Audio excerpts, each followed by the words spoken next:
Salutations! Welcome back. Welcome back to another episode of The Infinite. I'll give you 3 guesses on who that is. Welcome back for another episode of The Infinite Podcast. What a week. First of all, a little bit of housekeeping. Guys, Holly's not feeling great today, so she's having a break. And Donte is also not feeling great today, so he's having a break. But because of that, we've got someone even better. The Mr. K. I hope they're not listening because otherwise they'll be upset. Asante, welcome back. Salutations. Well, salutations, ladies and gentlemen. Thank you very much. Oh, yes. How you doing, man? Thanks for having me. This is great. It's good. Good to have you back, man. Really appreciate you coming through. It's always good to have you. Thank you for having me on Infinite Umbra's podcast, and you guys too. See, now that's how you curry favor with me. I love it. Yeah. Umbra, shout out to the chat as well, guys. Apologies for being late. This one's all on me. Umbra was not asleep this time, so we can't blame him. Umbra, welcome back. How's your week been? The fix was fantastic. Tell everyone how you've been, what you've been up to, what you've been playing, all that stuff. Salutation. No, yeah, man, I had a good time, me and Danny. It was our first show back for the year. We were talking about wrestling. We were talking about, of course, the developer direct coming up. Just a bunch of things, and it flowed through so fast. I didn't know the time. Like we took 2 hours. I'm like, oh wow, okay, we got to go. But yeah, man, it's good to be back on the podcasting scene with that, and yeah, happy to have you here with us tonight, Kay, and thank you for jumping in with us. And it should be a good show. Oh man, I'll just throw out there that I'm still playing The Witcher 3, loving it all over again at this time, except of course, on the beloved 4080 Super. It's magnificent. Chef is swah. Yeah. You don't know excellence until you have played on PC. I'm just going to tell you all to just upgrade with us all. It's not long enough. I you're not representing us best, right? You know you're not doing that. Right? You're just making it sound obnoxious. I'm just saying. Hey, but he's not lying though, bro. Like, no, he's not. It's another one. I'm surrounded by Peace to CC Master Races. Garuda, finally back with us. Glad to have you back, man. How you been? What have you been up to? How's things? Did you bring any cake for everyone? Oh, come on now. Don't do me like that. Look, just to fill you guys in. I'm doing you like the cake man who's after, he's after something that I've got. Yeah. Okay. Yeah. That cake man. I seen him. He had a long holiday from work. He came back. Bro has doubled in size. I am not getting away. If he gets me, you're gonna know because I'm gonna be walking with a limp. Now this dude he's swallowed a sheep. Bro has swallowed a sheep. Or so it looks. So why you looking like that? Yeah, you look disturbed. I'm very disturbed. I am disturbed by this whole situation. You're disturbed. You're disturbed. Hey, man, this guy's been hunting me for probably a year now. And he's I'm very lucky that I can run extremely fast. I see. Yes. This guy is about 3 times my size. And I'm not escaping him if he gets me. That's the moral of the story. Let's go on to some more appropriate topics. I am still playing Metaphor ReFantazio. The game is awesome, amazing. It's like they made the game for me. But boy, man, that game is so long. Like anyone who's played that game, my God, it's like so long. I'm 70 something hours into the game. I feel like, I'm only like halfway through it. Like, some of the really major plot points, they haven't really unfolded yet, and there's just so much happening in that game. It's amazing. It's those JRPGs are real comfort food for me.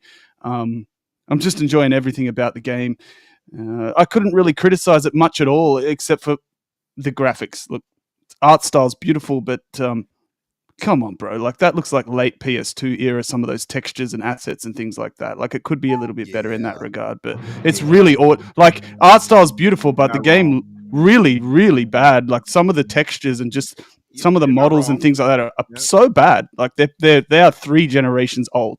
Okay, but the game is amazing. So if that's the only criticism I have, we're doing okay. So that game has been completely dominating my time. I have not touched anything else, and I probably won't until this is done. Well, how far are you into it now? How many hours? I take a lot of time, man. Like I'm doing kind of everything, and a lot of the hours on a lot of my games, I'm not going to lie, they're buffed a little bit because I'll put the controller down because my daughter's nearly killing herself, and it keeps ticking, and I might leave the PC on, but the actual on my save game, it's say like 74 hours, and I'm only about to kind of wrap up the Brylehaven kind of part where you're infiltrating Luis's. Same way when it comes to that, then, because I really invest and get into that world. I do, especially this game because it's very much my cup of tea. It's as if they made it for me. I'm a JRPG lover from all the way back in the day, so I'm infiltrating Luis's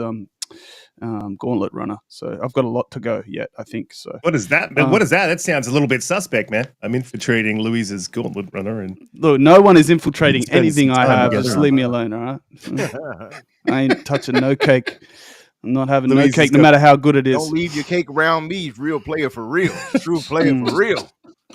That's not funny. Anyway, not smiling. Bruh.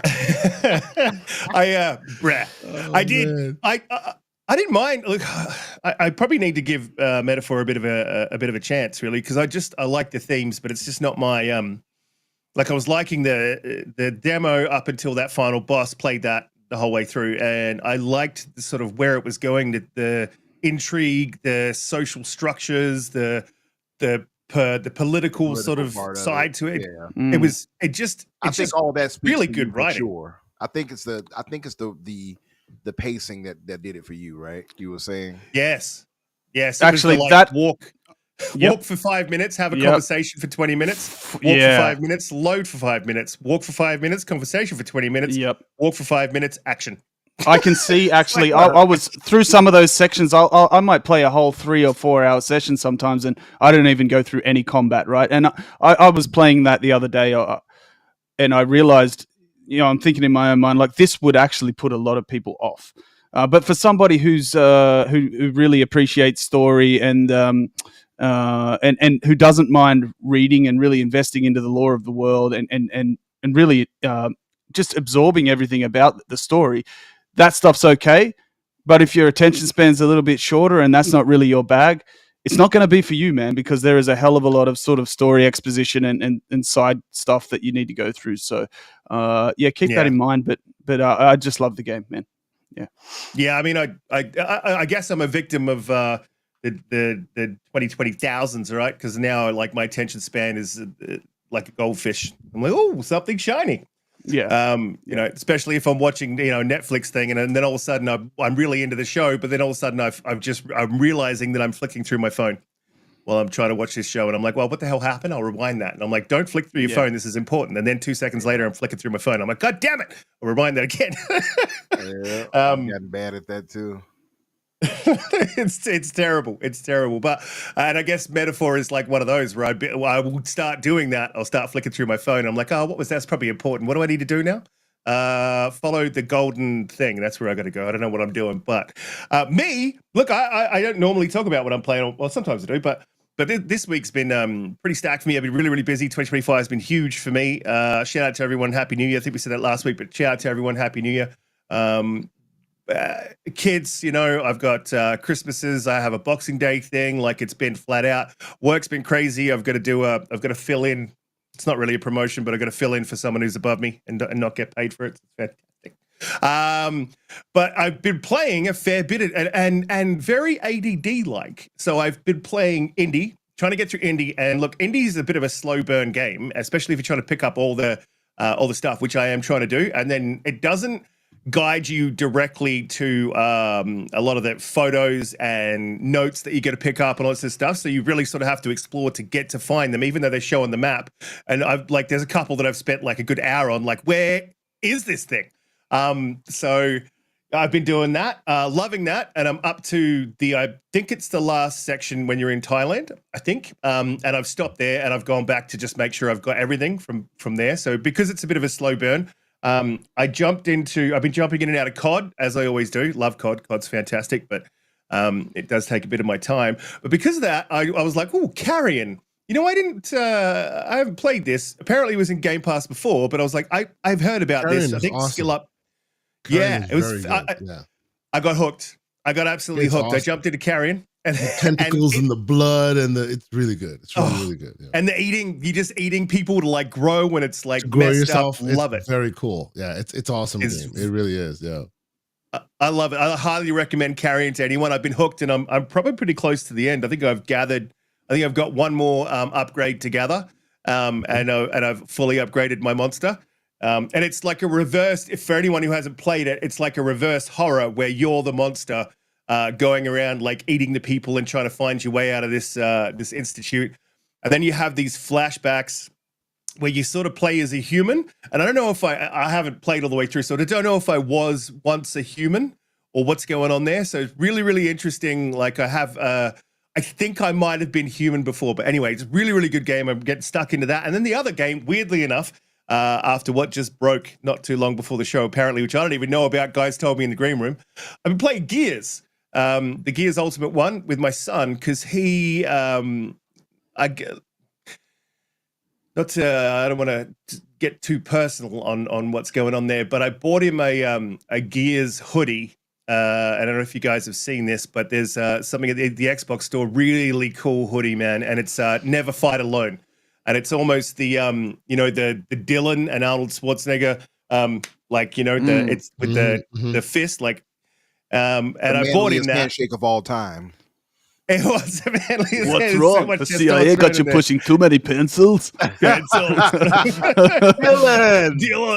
you son of a bitch. Right.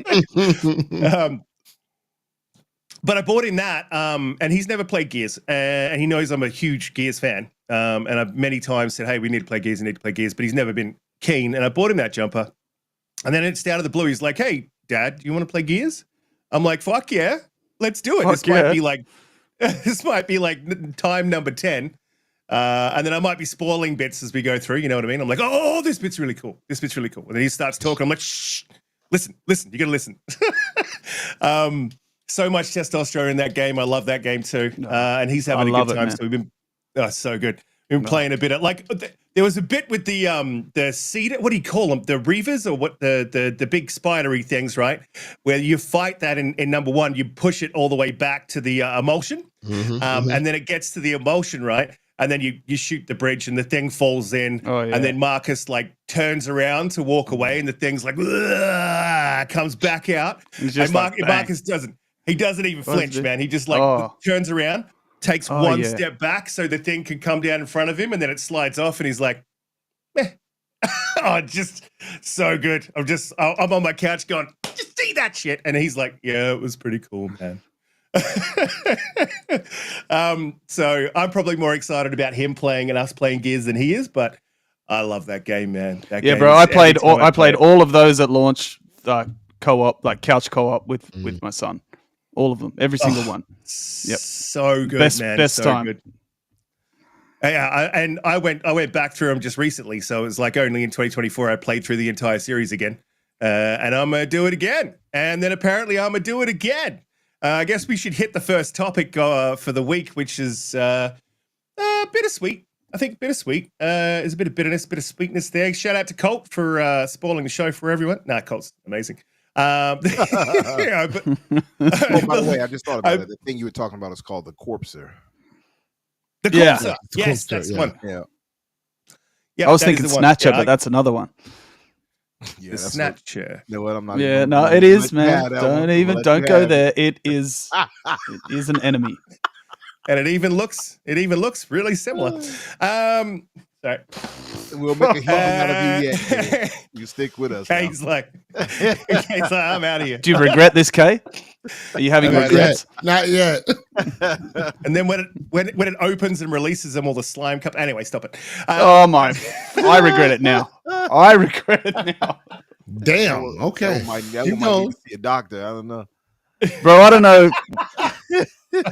You need to choose your snatches a little bit better, man. Well, they don't choose. I've always found that they don't choose. I don't choose them. They choose me. I don't know if that's a good thing or a bad thing. Depends on what slime comes. Doesn't matter. Stop it. Stop! Ew, brother. Is this because Holly's not here? That's clearly what seems to be happening right now. We're off the leash. We're off the leash. Oh, bro. Look, so we jump in the first topic. So apparently the rumor is, I think it was an interview between Rand Althor and Nate the Hate. And this is just very ad-lib because I haven't got a full breakdown of it because it happened just before the show when I found out in the green room. But from what the guys are telling me, so it was Nate the Hate and Rand Althor had an interview conversation. Would have been on the Xbox 2 podcast, +1, I imagine, where Nate the Hate released that or said that there would be a Gears 1 and a Gears 2 remake fully redone in UE5, but that it would also be going to PlayStation 5. Now, I'm going to kick to the panel because I want to get everyone's thoughts on this. I am all for a remake of 1 and 2 in UE5. That'd be fantastic. I'll play it again. I'll play it 10 more times. I've always wanted this collection. I've always wanted it. Do it. Fantastic. Don't send it to PlayStation, you motherfucker. No. But I have thought about this because I was building I'm building a video. It's quite long and it's about exclusives, of course. It's what I'm known for, apparently. And in that, I actually started to form a theory based on history because there's some things that have happened in the past that I'm like, oh, this seems similar, not the same, but wouldn't that be a good strategy? And it seems a little bit ruthless, but I'll come back to it. Kay, gonna jump to you because you're the guest. How you feeling about a Gears remake? Do you think we need it? Do you think it's just great to have? Why do you think that they would send one of their tentpoles to PlayStation? Do you think that's even happening? Gears remake, of course. Do we need one? Of course we do. Going to PlayStation, I file that under water is wet and duh. That's how I found that. Like, absolutely. Come on now. It's been, the Gears collection has been a rumored thing forever. You don't put the third, the fifth, the sixth of a franchise on a new platform. You put the first, or you put a collection that introduces people to it. The minute those rumors started coming, floating around and never leave, I knew for damn sure. Not only, now I hope you all are sitting when I say this, not only is the Gears collection going, but brace yourself, ladies and gentlemen, E-Day will be on. Oh, hey now. I agree. Hey now. Day one. Why do I say that? I say that because if this, why would you put the first, second, and third of a franchise and not introduce the? Because putting E-Day on there day one would be foolish. That's like putting Final Fantasy VII on Xbox without any of the previous versions. You put the previous versions, they did recently, and then you add more. So, is the Gears collection a thing? I've always believed it was a thing. The minute the great special Nick said it so long ago, I was like, yo, this is a thing, right? How long will it be before it shows up? We shall see. But the idea that it's coming to PlayStation, I file that under water is wet, ladies and gentlemen. And if this is the conversation we're going to have every time they're going to put another one on there, get ready. You're going to get very tired very soon. I believe Nicholas. So I have every reason. He's given me absolutely every reason to believe the things that he says. It's not bullshit. It's not if something changes, if it doesn't happen, it's because the situation on the ground changed. I stand with him. I stand with Xbox era in general. When Starfield shows up, I want Sika Mechanico to get very messy on the damn internet because he deserves it. I'm just and me as well. I'll get messy on that too. True, absolutely. Yeah. And somebody literally just hit me up, Risk, about you with the Hellblade situation. They like, oh, Risk and Hellblade. Yeah. But so in general, I believe when they say there's no red lines, they mean there are no red lines. Also, doesn't mean that every single game is going. Some games may not go. Maybe all games go. Who knows? At this point, it's all fair game. You as a gamer, give it up. It's over already. They've moved on. The fact that you're holding out hope makes you're looking kind of pitiful at this point. Let it go. They've let it go. They don't care anymore. And I'm not talking about anybody else, but the one risky for the biscuit. Let it go, sir. It's over. Nah, I'm never gonna let it go. I'm never gonna let it go because this is the thing. And I've got the video there, so I'm not going to speak too much on this. But this is the thing: if I believe something, and I believe it to my bones, then, and it's not that you can't change my mind, but I need evidence. I need evidence, not theories, to change my mind. And of course, yeah. I've seen a lot of theories that make sense. I have not seen any evidence. And look, I spent the last, I think it was the last 2 weeks, maybe a little bit over, like literally researching the history of the industry, the stats, all the stats around all content brands, stats around shopping brand. Like I'm talking about where you get your food, all that sort of stuff, researching everything and what exclusive content means to all of those types of businesses and how that may relate to Xbox. I did a lot of research. So because what I feel is that no one has made a case that has been backed up by any kind of quantitative evidence or even qualitative evidence, really, like a little bit of qualitative evidence. We do that all the time when we argue on Twitter, but I don't think anyone's made a serious case for it. So I wanted to make the case. And Kay, after that video goes out, I will shut up about it. All right. I promise. Look forward to it. I look forward to watching your video. Absolutely. Yeah. I bet it's a lot. It was 40 minutes, man. I've managed to cut it down to to 29. It's ridiculous. But there's a lot to say. I don't disagree, right? There's a lot to say. And oh, by the way, this is where I spill a little. I walk around and get a little bit messy because even like you've heard the talk of them. And recently they've talked about it with Lenovo and all them. They're letting others dip into the Xbox waters. These are all things that no one specifically has to tell you. But if you watch what they're doing, you see the road just paving ahead of you. That's what they're doing. This is something that someone that I know who has a podcast of their own, I believe it's called the Gaming Circle Podcast, has been saying for a very, very, very long time. Yes, those people there are very smart. I'm just saying. Maybe people should listen to that because what you're hearing from Jez and what you're hearing from all these other people now saying this stuff is confirming exactly what was being said there maybe over a year ago.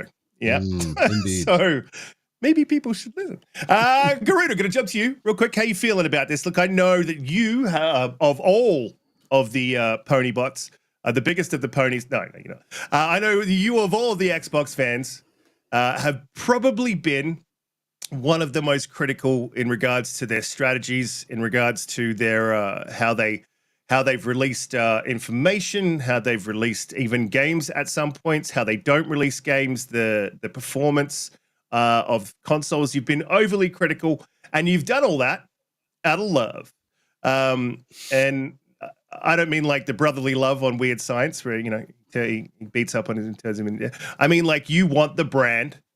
You haven't seen Weird Science. You want the brand to improve and do well. So before I jump to you, because I feel like you might have some critical words, but before I jump to you, I just want to say all of us. And this is what I love about this podcast. All of us have differing opinions and differing views, and we never hold back on the smoke when it comes to whoever it is. It could be PlayStation, could be Xbox, doesn't matter. And it's usually done out of wanting the industry to improve. Now, that was a very apologetic introduction. You get him. No. Garuda, how are you feeling about Gears going to PlayStation? You think it's a mistake? You think it's for real? Do you think it's a good thing for the brand? Do you think it dilutes it? Do you think that any of this is true? I do think it's true because I just believe, and they've said as much, that everything, and I mean everything, will eventually go to PlayStation. They've said as much. Their actions would say they're doing as much. And I just think that logically, if you look at it without an emotional view or an attachment to the brand, that you would see as much. So, yes, I do believe it's true. And I think Kay Asante essentially took the words out of my mouth as far as my opinion's concerned on it, because I think that a Gears collection launching on PlayStation is a way to bring new fans to the IP for the inevitable day one release of Gears E-Day on PlayStation. So, I mean, that makes more sense because the only thing that makes sense to Xbox and Microsoft is dollars. So, with that in mind, yes, this is all going to happen. And that's the reason why it's going to happen. And until they do something different, and they change strategy, there's no reason to think that this is not happening. So that's how I feel. That's what I think will happen. As far as, even though I don't own a console, I still, if I have to lean towards, a side, I'm always an Xbox guy. So the old sort of sentimental feeling, it's not going to feel right. And it's an old man way of thinking, but it's not going to feel right to see Gears and Halo on PlayStation. However, that's going to happen. And the quicker we accept that as happening, the quicker we can move on with just enjoying the glut of content and games that are coming out. As it currently stands, and I say this to Xbox users, Xbox console users, the exclusive that you have that you can boast about over PlayStation guys, if that's what gets you off, essentially, for want of a better term, is Game Pass. Like, if you're not on Game Pass in 2025, like, let's be honest, what are you doing? You're doing it all wrong if you don't have Game Pass, okay? Where these games end up doesn't affect your enjoyment of the product, okay? Xbox, like, it just doesn't. Like, if you have Game Pass, you have everything, right? More and more games are starting to come to the Xbox console. It's not going to feel right to see Gears over there. But the biggest thing for me, as far as the Gears collection is concerned, just the existence of it, is why. And I say that because you can go onto your Xbox Series X right now, like you just recently have, Riskit, and play the whole Gears trilogy, including 4 and 5 if you want to, at 4K 60 FPS with upgraded textures and so on and so forth. They're essentially already remastered. Now, if they're just going to come out with a few quality of life improvements and a little bit better textures and things like that, I don't see, there's not much value in that for me. At least one of the games needs a full-blown remake in Unreal Engine 5 for it to even be interesting for me to even want to touch. Okay, I've played those games countless times, as you have. If they're just a little glow up without much ado about anything, then I don't really see the point, aside from bringing the game to PlayStation to generate new fans for the new game. Because the game's already run fantastically on the series consoles, right? So what are we going to gain here? That's my biggest thing with the Gears collection. But look, and this is the perfect time to jump to Umbra, because a new Gears collection in UE5 from the masters of UE5. We're talking about the OG, the guys who were there from the inception of the engine, from the inception of Gears, from the brand that really sort of brought UE to the forefront, which I believe is Gears, and sort of, you could argue Fortnite, but I would say initially Gears, I think would look fantastic, and I'm here for it, man. I am here for it. I know, Umbra, you love your UE5, even though it's not as good as IdTech or blasphemy. Hey, what you co-signing that, K? You co-signing that? Damn right I do. You're damn right I do. See, we did not bring you on here to be slanderous. So. Hey, man, let me look you in your eyes when I say that. How do you feel about it? How do you feel? Do you think this is really happening? Do you think this is the thing? How you feeling about Xbox sending their tentpole franchise over to PlayStation? Is this needed? Do we need this? I don't think it's needed, man. But I don't know the answers, right? I feel like Kanye and Sway. I don't know the answers, Sway. I don't know the answers, and it's like if I'm speaking from this, it's purely from a fan / consumer / I guess old ideology, traditional ideology of how these things worked, right? We've long been established in our minds and conditioned to believe, hey, Nintendo games, Nintendo, Sony games, Sony, Xbox games, Microsoft games, Xbox, Microsoft, right? And so it's weird, and Sega too. I don't want to leave them out. Shout out to Everborn.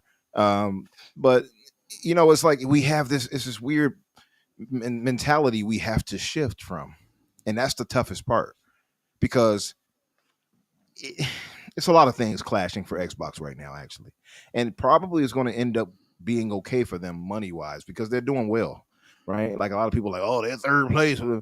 Yeah, but I mean, if I can make millions upon millions, billions, I'll take third place if I can still make that, right? So that's whatever. That's neither here nor there. The problem is that it's a lot of things that compounded.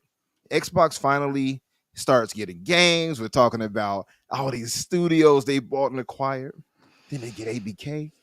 If you remember, Risk, I wasn't a big fan of the ABK purchase. Remember that? I was like, I don't think they need ABK. And that's probably because I didn't care for COD. That's probably the biggest reason. I was like, I wanted Rocksteady. You wanted Capcom. I wanted Capcom and Rocksteady. If anybody remembers, I kept saying Capcom, Rocksteady. That was my thing. Little did we know, and I knew, though, getting ABK would be major, right? It's still the most major thing that's happened as far as acquisitions in gaming. The problem is, though, is with that comes this baggage. Now they have a 70 billion tag on them that they have to pay back. And those people above Field and team have changed what Xbox was, unfortunately, because they have to pay them back now. You see what I mean? So, like, that's the bad part. So we're getting these games, but at what cost? It's like Thanos when he snapped his finger and got the soul gem, and she asked him, "What did it cost you?" He said, "Everything." And it's like, yeah, that's kind of like the situation we're in here now. So as an Xbox fan, you have to now condition yourself out, or at least recondition yourself out of this traditional mindset of what exclusives and such mean to you. Xbox now is not that thing. You know what I mean? And I don't blame or fault anyone if they're feeling a way about it. I would say, regulate yourself, don't go too crazy, but I don't blame you if you feel a way, because you have been conditioned to feel that way. This is not something you just made up on your own. You shouldn't go toxic with it, but you definitely have a reason why you act the way you do or feel the way you feel. And the thing is that the more I've gone to the unilateral greatest platform in PC and getting everything, the less I felt about about the exclusive situation. You know what I mean? Now, I still will be honest, even with that in mind, I still feel a way with hearing Halo going to PlayStation. That burns my soul a little bit. I won't lie to you. Me too, bro. And Gears or Forza, because at a point it's like you give up your console's identity. Exclusives matter. People can say whatever they want, but Risk, we have never changed on that, have we not? Never changed. Exclusives matter, and you So cannot let me be the pushback. Let me be the pushback, because that makes this far more interesting. Sure. Okay. Sure. So in a world where this man has joined the PC master race, right? He's joined the master race, even though his master is not as masterful as mine, but that's neither here nor there. He was talking about friendly fire in heaven, man. What's going on? Right? Needless to say, you throw that in there. You got the 4090. I hear you. Go ahead. But this is what I'm saying. So in the PC world, right? The winner of all of it, the leader, the ruler of the roost is what? Steam. Does Steam lead this with any exclusives? Absolutely not. None of their games, none of the games you can buy on Steam, which people insist. I mean, Epic is literally like bleeding from themselves, costing themselves yearly billions of dollars in order to entice people to come to them. No one's doing it. I have 300 plus. Some AAA, I'm talking, they gave me GTA 5. Still, PC players are like, if it's not Steam, I don't care.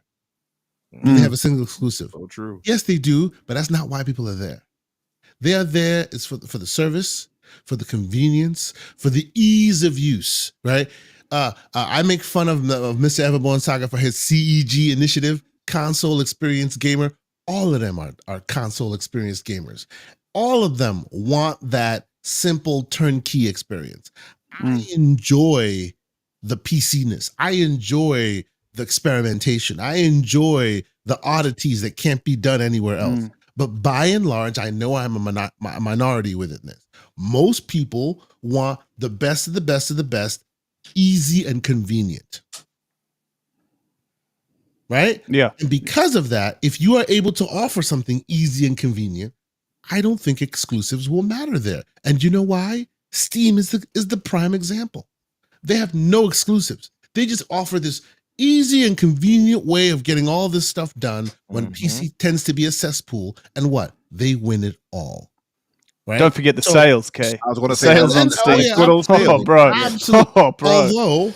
Although I will say, as good as their sales are, gg.deals.com, gg.deals always beats them. Always. Oh, get that game for $8. If it's $8 on $8 on Steam sale, it's like 59 cents on GG. Right? The better way. That's not why. The way we say the point of the matter is go to different storefronts to play it on Steam is what we're trying. Sure. Yeah. Absolutely. I guess the point I'm trying to make is similarly in the console paradigm. Even if they go, you know what, exclusives really don't matter to us. We're gonna put it wherever we think it will make money. I am not 100% saying, oh yeah, they'll be fine and there's no problem.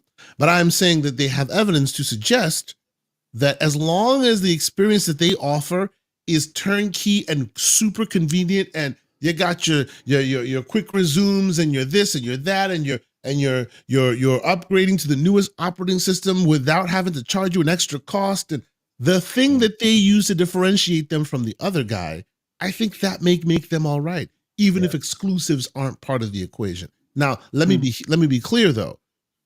The example I'm making is from the PC environment, where there have never really been that idea of, ooh, my TV has this movie that your TV doesn't.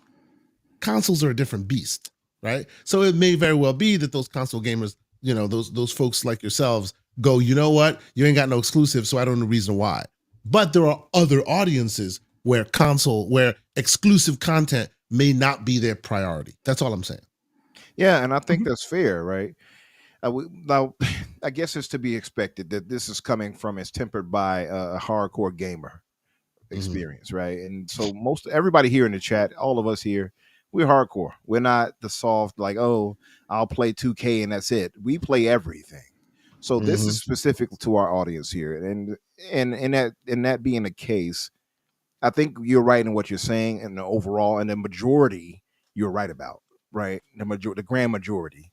But for us, I would even argue for those mostly on PC, those would be considered hardcore gamers too. They typically have higher, price rigs. They're likely investing in a lot of different games, especially like high end, AAA types. So I think it speaks to a lot of them as well. It just doesn't matter to them because now they have this unilateral, again, powerful machine that can play everything. And that's the thing. As the more I've been, moving into PC gaming, the less I've had this nagging feeling in the back of my head, like burning my soul about a game going over to PlayStation. That said, when it's your priority, you feel it deeply. But when it's no longer your priority, you can kind of sip your tea and go, well, there they go again. There they go. Microsoft destroying themselves. There they go.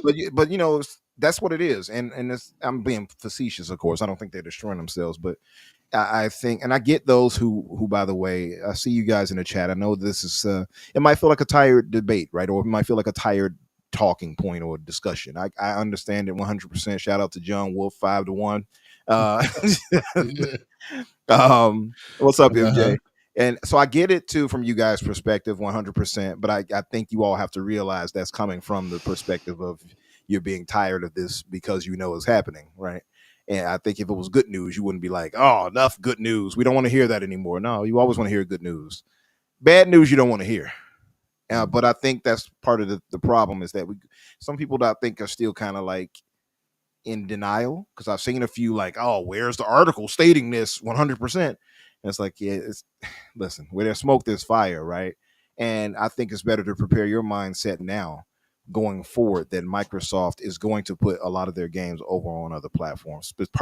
Definitely. PlayStation. Denial is not just the river in Egypt, right? Let's just keep we went through this with the 4 games, man, where everyone was like, they're fake insiders, fake. If I had any smoke for Phil Spencer about that whole thing, it's that just 4 games thing. Shut up, just say it. Yeah, why say that? Saying just 4, but you know what, setting though, yourself up for the next firing. But we spoke about this before, and I don't think that was what I think at that time when he said that. He probably knew some other games on a game to game basis what might happen.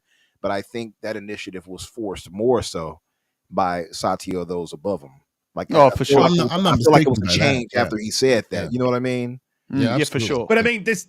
I'm just going back to where you said where there's smoke, there's fire. And then we saw some creators, mostly ones that are all about seeing money in the community, saying, "I see the insiders were wrong. It's not all the games. It's not Indiana Jones is not going." And then what did we see a few months later at Gamescom? Boom, Indiana Jones went. So listen. Well done. It's better. Well done. Well done. I see what you did there, Riskit. I didn't catch it at first, but I see what you did there. Good job, sir. Continue. Oh boy. It's better just to sort of make that assumption and roll with that. Even if you don't believe it's true, just make the assumption, roll with that, which I have, and that's fine. Yeah. I don't agree with the Gears thing, but here's my thing, and I don't think this is happening. This is not a theory, but this would be a fantastic way to do it. If you think back to the early generations, you talk about the Atari 2600, the NES. A lot of people forget Mario Brothers was not an exclusive to Nintendo. Mario Brothers was first published on the Atari 2600 in 1983, and that was published by Nintendo. And they were releasing a console, and they were well aware of it. Atari was also well aware that Nintendo was producing a console. But however, to get a foothold in the market with that game, they knew they had something. So they thought, look, let's send our exclusive content, right? The game that instead of launching with this exclusive thing and trying to get everyone to see how good this game is and buy our system to play it, what about we launch where the players are? We go to where the players are. We launch that game. Everyone plays Mario, right? And then later on, we reel back that exclusive, and that becomes ours. Of course, there was the crash, the great video game crash through the 1980s, and maybe that wouldn't have happened if it weren't for the crash. However, it did happen just like that. Now, this is where I've not made a decision one way or the other way whether E-Day will be on PlayStation. I haven't accepted that, right? I'm not sure. This is why. Because wouldn't it, and again, and I think I'll refer to Deadly Headley as well. I think Headley's got a similar idea, but slightly different with Halo. What I'll say is, wouldn't it be fantastic, right? I'm not too worried that they're sending the Gears 1 and 2 or 3, right? At the remakes. That'd be fantastic. It'd be good. I don't even like that happening, being honest. Well, the last I don't either. remnants of my console fanboy heart is still crying out for that to not happen. But imagine if they send over 1, 2, and 3. Sir, you know it is true. What if they send over 1, 2, and 3 as remakes, fantastic games, and still hold up well mechanically today? They do hold up fairly well graphically, but a UE5 update would be really, really good. And maybe they add in some of the extra mechanics they've got in 5 and 4, right, into the 1, 2, and 3. And then instead of, and they just don't launch E-Day on PlayStation. And they say, look, if you want to play that, you've got 1, 2, and 3, and that's fine. And if you want to play that, you're going to need to come over here to play that. They'll be called and I can't say this because it's too explicit. They'll be called a CTs. You get the picture. This is like, oh, look, here we go. We're needling you over. Come and play E-Day over here. It's like that. People, PlayStation gamers going to be like, why? Honestly, I think if they showed any overtures of trying to keep their console platform strong, I'd see that. But as of, let's say, the last 6 months, 8 months, they don't give a fuck. Any evidence of them coming out and speaking. They haven't shown any evidence of them trying to forego some short-term gain in favor of the long-term ecosystem play. They haven't shown that. When they've had the option to do that, they always opt for the short-term gain. So it's not to say, oh, they will or they won't. I just don't see the evidence that says that they are still trying to reel you in. You know what I'm saying? Yeah, and I get the feeling that games like Indiana Jones coming to PlayStation a few months after launch, it's not a matter of strategy, but more a matter of resource. I think that if they could have had that game ready for launch on PlayStation, they probably would have, except for the fact that they probably started porting it a little bit too late and they couldn't have it there day one. I mean, look at Doom the Dark Ages. That, for me, launching day one on PlayStation tells you that it's open slather, man. They are on the corners, legs wide open. Though, that's part of the whole Bethesda thing. Like that, we knew. Oh yeah, they already had legacy titles, so that one didn't surprise me or bother me. The ones that bother me are tent poles. that's when it's like, okay, Microsoft, which way are you guys going? And if you're just a console gamer purely, you probably it's not unfair if you're feeling a bit fearful for the future, because it's starting to look like you all are going third party. You know what I mean? Fully. And are you going to have a console going forward after next gen? That's the problem. And it's starting to look away. If you're giving everything else over to everybody, if you're for the streets, you know what I mean? Like what's left here for us over here? If you're just a console gamer, that has to cross your mind. It's not unfair to feel it. I'm just going to be honest. So for those feeling that way, you should not feel shamed if somebody's saying, "Oh, get over it." No, it's not unreasonable right, for you to feel right? that way. Slow-mo's right there. Xbox gamers care more than the leadership does. Right? Yeah, that's part of the problem. It feels like, right? That's the thing, right? We know for sure that between PlayStation and Xbox, PlayStation listens more, but Xbox does more. As far as what you hear, they'll sit down with you and break bread with you and have a drink and talk with you. They have connected to their consumer in that way, and it's great. So you know they're listening. So this decision is not, oh, hey, we didn't know, we had no expectation. They know Riskit's gonna be pissed, but they're like, you know what, Riskit will get over it. Yeah, Slow-Mo. When it became apparent to me that I cared about the Xbox more than Xbox cared about it, that's when I made the move to PC 18 months ago. When I realized that, I was on a hiding to nothing. It was not going to change. I realized that, and I just moved. You know what though? It's like, I don't want to say like they don't care, right? Because clearly, I don't think that Phil and company don't care. What it is the moves they've made has made it look like they don't, and they've been less vocal. Like to us now, they pulled away a bit. If you all haven't noticed, they've been much less into interacting with the community. You still have a few, like Aaron will still talk here and there, but Phil and them they've gone radio silent in a lot of cases, right? And then like Slow-Mo said, to his point, Phil has said things and then changed it 6 months later. It's very inconsistent. So when you're hearing that and you're seeing that, if you're a console gamer only and you've been down with Xbox from day one, 2001. You got to be like, man, what are you guys doing? Like, are you about to feel very betrayed? Yeah. You got to feel a little way, and I don't fault anybody feeling a way when it comes to that. Like I say, my only thing is it feels a way when all these things we've stuck with them through, and then it's like right when we're getting the prize, essentially, we're getting all the good stuff, all the games. It's like, oh, but guess what? PlayStation gets it too. You got to feel a little bit backhanded from that. You know what though, Umbra? Here's a question, right?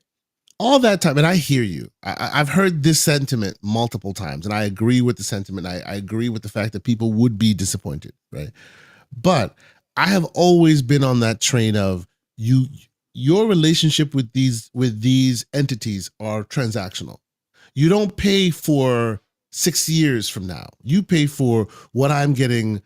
Once I put my money down, they're going to give me something right away, right? And if what they give you right away is not to your liking, then you take your money back or you cancel the service, right? I feel like when people have these conversations, they have them with, and I know that's not what's happening, but they make it sound like they paid the money for the promise of future earnings or future return. And I'm just, if that's really what happened, I'm very surprised. Because look, for me, I use Game Pass. I have used Game Pass for a long time. I will continue to use Game Pass. Was I there when they said we promise we'll give you first parties? Yes, I was there when they did that. But I'm also there for all of the weird oddities and the indies and the weird stuff they give you out of nowhere. So for me, on a week-to-week basis, it still remains useful. And I'm not saying this is what you're doing, but by that's and still large, the saving grace for them. Essentially, it's the game. Exactly, but sometimes when I hear people complain about the promise that's unfulfilled, I feel like they paid for it a year ago in the hopes that one day they'd get what they want, which to me, frankly, is kind of ridiculous. Like, why would you pay for something if it's not available today? If that's what you really wanted, it's like Avowed will come out in 6 months, so I'm paying now. Why not wait till Avowed shows up first? Yeah, that's why I say like some of the moves they made, it makes it feel like they don't know what they want to do, or there's just inconsistency. They feel. By the way, I want to highlight a very disrespectful tweet in the chat. And we here at Infinite, we strive for fairness and kindness in our community. But when I see comments like Infinite Umbra, and no, what else is true? Unreal Engine 5 is dumpster juice by my brother Slow Mo Backslap. I just feel like that violates our trust within the chat. So I would ask that everyone here who sides with the righteousness of truth, call it justice, dumpster juice. Exactly. boo him. I call it the potential demon we don't want to deal with. The devil, the eventual devil you don't want to deal with. You know what I mean? Right now, he's cute, but eventually he'll turn into the devil. Listen, I would ask that everybody in the chat put some tomatoes in there for Slow Mo. We're throwing tomatoes at him right now. Okay. Just want to. I like Garuda's. Garuda's is the best. UE 5. That's great.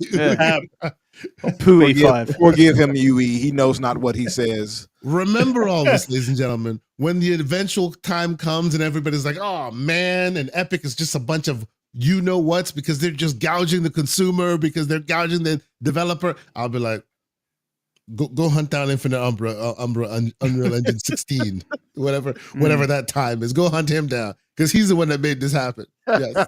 Hey, I feel like I've talked this to existence. Being honest, you all remember I was pushing Unreal heavy before all of a sudden everybody is like Unreal. Like before that, years back. AKA he's earned his Epic checks. I understand. I have. It's fine. Yes. It's fine. Pay me. Yes. Pay me, Sweeney. Where my money at? Look, I do want to put a bow on this. And we sort of covered a lot of ground there. So but I want to put a bow on this and sort of leave that where it is because we talk about this very often. And Fuzzy Tomato in the chat, or Tomato in the chat if you're Australian, says, is this a rerun? He said that about 3. Is this a rerun? Are you sure this is not a rerun? Because this is a topic that does come up very often. So I completely understand. So let's put a bow on this. But I just want to reference back to something else is with the parasocial relationship. I hate that word, but the parasocial relationship or Xbox sort of quieting down. There is, just to be clear, and I think this has been talked about, but there is a mandate behind the scenes. There was an article about this a while ago where they basically started going around studios, the business, generally plugging up as many leaks as they could get their hands on. So that is 100% true. And it's not, I think it's not just, all the little leaks that sort of come out. I know that Jez and these guys are still sort of got their fingers in supplies.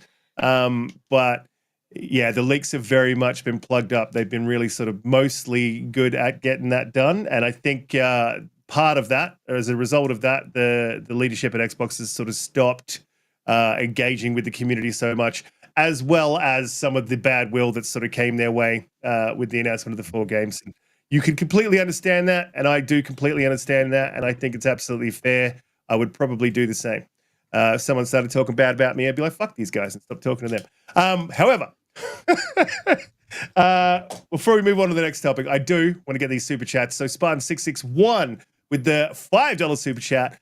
Thank you very much, sir. He says, if an Xbox franchise gets put on that piece of shit Pro, then all of said franchises will continue on multiple consoles. Xbox needs the likes. Yeah, it's the short term for the long term, and that's the thing. I think Xbox is not. They need to juggle this a little bit better.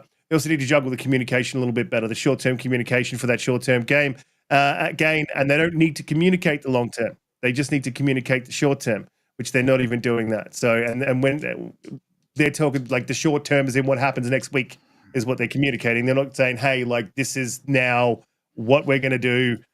So expect it, and they should. I think I owe that to the fans, in fairness. Face 23 Brooklyn with a $20 super chat says, thank you very much, sir. He says, you can't compare a storefront like Steam to an Xbox, which is a console/publisher from the beginning. So you guys would be happy with Xbox just being a storefront and not selling a console, and I can play Xbox on PC, PS5, and TVs.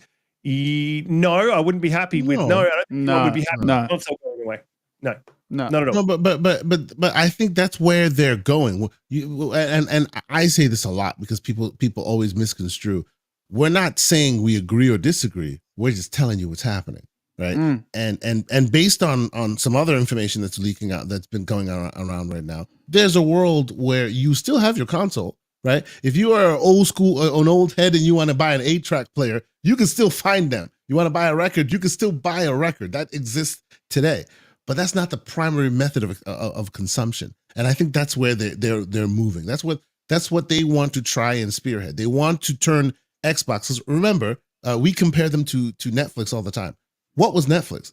Netflix was a CD borrowing company. Microsoft, literally changed Netflix's business model, right? With the 360. They literally changed Netflix's business model, and now they're moving the same way. It looks like they're doing the same with their own business model. They want a world where and to be Xbox fair to that, is just to sort of a riff off digital that, is platform. that the Blu-ray. Sorry, you jabbed up there. I didn't. Wasn't trying to interrupt, but the Blu-ray please. is still the best way to watch any kind of content. 100%. Oh, it is, man. How many It is, people man. use it? However, people use Netflix it? is good enough, right? And Exactly. for most people. That's right. That's the point. It's the good enough is so outweighing the top tier that they let the top tier, those of us who insist on it, because y'all plebeians can use Netflix to watch The Matrix whenever you want. I will break out the Blu-ray, but I'm a minority, and that will continue to be the way it is. I've got a couple of Blu-rays Blu-rays for a few specific, like I don't think I have The Matrix actually, but the Lord of the Rings. I've got a few Blu-rays for some specific Star Wars specific shows, but other than that, Netflix. This is good enough. And when your Blu-ray specific content shows up on Netflix and you see somebody watching it, what do? You turn up your nose and you go, ew. But that's for your choice. You're allowed to do that, while the others go watch it on Netflix in their compression. That's the same world we live in right now, right? Yeah, but live and let live. I will also say, just to put a bow on this, is that the cloud experience is not good enough just yet, and they're not there. And I always feel that they jump too early. Yeah, the Xbox Cloud stuff's it's not quite there compared to GeForce. For every game. That's true. Yeah, that's some games are more than capable of doing. But every game, like they own Call of Duty. I don't think they're going to start promoting any events where Call of Duty is played solely from the cloud, right? But you want to play some Vampire Survivor? They got you every day. I was about to say, and twice. I play Vampire Survivors on there. It works good. Vampire Survivors is good on there. Yeah, and Carrion. I played Carrion for the first hour on cloud. And by the way, that's not even to say that those games aren't latency dependent, because you could have a bad experience in Vampire Survivors if the latency is bad, and it's actually pretty good on cloud. So there's some games that play and some games that don't, and as time changes, you keep checking in the games. Kind of, more games get added that play well. But it is. I've got to say, I've had typically had the greatest experiences with xCloud. I'm talking about for years. I've played through complete games, like even Cyberpunk. Me too. Yeah, through it. So I have nothing but positives to speak on when it comes to that. See, but I'm always cognizant of the fact that my internet may just be really damn good, because it's very much on a case-by-case basis. But you know what, though? I've even used it while at work through Wi-Fi.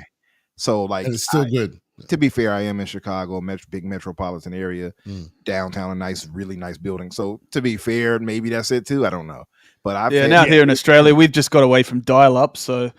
you all got to rely on it's bad out here. We're not that bad. We're not that bad. But to cut your cord out there or something like that. Yeah, but it's only just improved in the last few years. But yeah, I'm out on the outback quite often, and so the cloud is just not usable out there for most games. Just not possible. Yeah. Your download speeds, if you're maxing 50 megabits per second, if you're in a good spot. If you're lucky, But how does GeForce? Do you all have that out there? GeForce Now? Yes, we do. Yeah. We do. That's how I played the Evil Within. No, not the Evil Within. Oh yeah, that's right. You played No Rest for the Wicked like that. That's right. You sure did. Didn't you played on a PC platform, sir? Sir. You got a taste of the good life. PC, sir. Sprinkle us with the music. My God, man. Yeah, so this tells you that even the last console gamer has betrayed the console. No! No. I played that on my Xbox. So through streaming of a PC. So you used native rendered device to stream from a cloud device? How I consider insulting it to to be- the Xbox can you be, sir? Yeah. I consider it to be xCloud. Like I don't see it as GeForce now. It's just how I see you it. try to change when you see it like, yeah, look, I don't see it like that. Like, girl, I didn't cheat on you. I didn't see it that way. Bro, I still remember your face when I handed you that handheld in Germany, and he just looked like, You had to look around. We You got had to look around and see who was seeing him. It's only a matter of time, sir. I got you. He looked around like he was cheating on a cheat meal for the week or something. He looked behind him to make sure the little Xbox logo wasn't like looking up. Yeah, right. What are you doing, Riskit? As soon as he eat it. Riskit, I'm telling you, bro, that 5070 is looking real good. It's never happening, dude. TI. Never happening. Hey, I want to highlight another you never get it. comment. We had Bobby Hawk who thought he could score a few points for our Hoover brothers. He jumped in and said, if you want to buy an Xbox Series S, you can pick one up for free in the desert. I said, well, right along with Concord, Bobby Hawk. Oh, Just wanted to highlight that because I think Bobby Hawk, he disappeared after that. I want to make sure you felt that. I think Concord is the ET of our times, right? Worst. listen, Hoover brothers, you're never going to live Concord down. We're going to have that forever. Just you know that. You're never going to forget that. Love it. Look, I'll move on to the next super chat again from Phase 23. Brooklyn, shout out to you with the $19 super chat. He says, so Xbox gives their games to Sony and Sony's still trying to keep games off Xbox. Yes, that's true. We're not going to go into that one, but that's the truth of it, man. Yeah, and it's actually what's happening. Part of the problem. Yeah. That's why we want Microsoft to be more aggressive when it comes to securing those third-party games. Yeah, and it sucks, right? As an Xbox, if you're an Xbox console gamer and that's your primary platform, that part really sucks. But what you have to ask yourself is, what's more important to me? Getting games a little bit later, the odd game here and there, which honestly, it's not that many when you look at it. Is that a big deal to me? Or am I going to go to PlayStation and pay for all of these games individually and sacrifice Game Pass? That's what you got to ask yourself. I saw an article the other day, and I should send it to Kay actually, but it's up on my Twitter about the Series S was a failure or a mistake. And it was, but the funniest thing was like, who is this chick? Who is this chick that wrote that? It was the executive editor of, I think, Gamerant. I don't want to taint anyone. Okay. But then if you go to her profile and it says expertise, the first thing that comes up is PS5. I was like, it doesn't say PlayStation. It says PS5. So she's a new expert in the field. I was like, look, I want to have that debate. I want someone to really present some hard-hitting evidence that says, hey man, they should have not released the smaller one, and let's really get into it. I hear it a lot, but I hear it from those who frankly don't have enough bullets in the chamber to battle me. They just don't. I'm sorry, y'all don't have enough bullets. I'm looking for someone with enough bullets in the chamber to do real battle with me on that topic, and so far I have not found a person. I'm looking at you too, Riskit. I'm looking at you too. I could do that. I could do that battle, but one, it's extremely detrimental to me because people don't like to have that conversation. And two, and that's just being flat out honest. Everyone flips out if you say that. And look, sure. My thing is it's. And by the way, when I say that battle, I mean like factual, facts. Yeah. Give me some facts that inform my thinking, that maybe teaches me that, hey, maybe this is the case. I'm here for it. Let's do it. I think we came to the agreement. See, my thing is just quickly on that. My thing isn't that it was a mistake. My thing is that mistakes were made, not that it is a mistake. That mistakes I made. can agree with that. In general, mistakes were made. Yes, I can agree with that. But that device specifically was not a mistake. No, I agree. I agree with that 100%. Like I couldn't argue that it is a mistake because the points that I believe that you would bring up, I would agree with. So it wouldn't be that debate. And I think the points where I'd bring up that, hey, this was a mistake, this is a mistake, I think you've agreed with it. I think we've had this conversation in the background and a little bit live. Just, I hate the shorthand of, little man was a mistake. I'm like, nah, man, I'm sorry. Yeah. To me, a tree still falls, even if you're not there to hear it. It just is what it is. You know what I'm saying? And especially with the uptick or the adoption rate for the Series S is higher than the Series X. I mean, how do you just based on that alone, you couldn't argue that it's a mistake from a business perspective. There's some technical stuff. But hey, we've done that to death, but we'll come back to that maybe one day. Yeah. If my mind changes and I want to argue that it's a mistake, even though I don't believe that. But I do like a good argument, so maybe I could come up with some. Look, Daniel Lawson with the $5 super chat. He said, "Thank you very much, Dan." He says, "If Xbox wasn't the primary Game Pass platform, I do not disagree with this. We'd not be getting a new console." I don't disagree with this. You've got 100 million plus Xboxes in the wild. You're including your Xbox Ones, etc. All of them have Game Pass available on every device that's out there. And you've got 30 million subs. Not 30 million subs. You've got 40 million Xboxes, I think, series consoles out there, roughly around there. A lot of those are going to be your Game Pass subscribers. You drop that console, or you stop making consoles, and then you may see that community start to filter out of there. So it is in their interest to continue making the console. I don't disagree with this. I think this is 100% true. They will continue to make consoles. They will not sell them at a loss. They will continue to make good consoles. They will not sell them at a loss. And then anyone that wants to move up, they will. They'll focus heavily on backwards compatibility. That's what they're going to do. They're going to focus on that backward. I see videos and things coming out in articles now of things that I was saying like years ago. This is what I think they're gonna do, and I have not been proven right, but all the articles that are coming out are agreeing with the stuff that I've been saying. Like, they're not gonna sell. If you watch Colt's video, almost all the stuff that Colt said in that video, I've been saying for years. That's what they're gonna do. It's gonna be all about. Don't be wrong. You've been logical in it, right? Anyone that says, "Hey, if you lose exclusives, why am I buying your console?" Absolutely logical. Oh, it's going to lead to nobody wanting to buy the console. Absolutely logical. But that's in a world where exclusives are the only reason to keep you there. What they're trying to say is there are more reasons to keep you there. Will they be right? Let's wait and see. That's all I will say to it. There is a reason why they're doing what they're doing, and they think exclusivity of consoles, which, let's be clear, is artificial exclusivity because it's not real exclusivity. Right? These things could play anywhere. They're choosing to forego sales to make you come to them. And they're feeling, nah, we're not doing that anymore. Will it work? We shall see. Yeah. And look, I mean, similar things have been done going back and doing all the research. Similar things have been done. Nothing on this scale, and we are in uncharted waters. It's 100% true.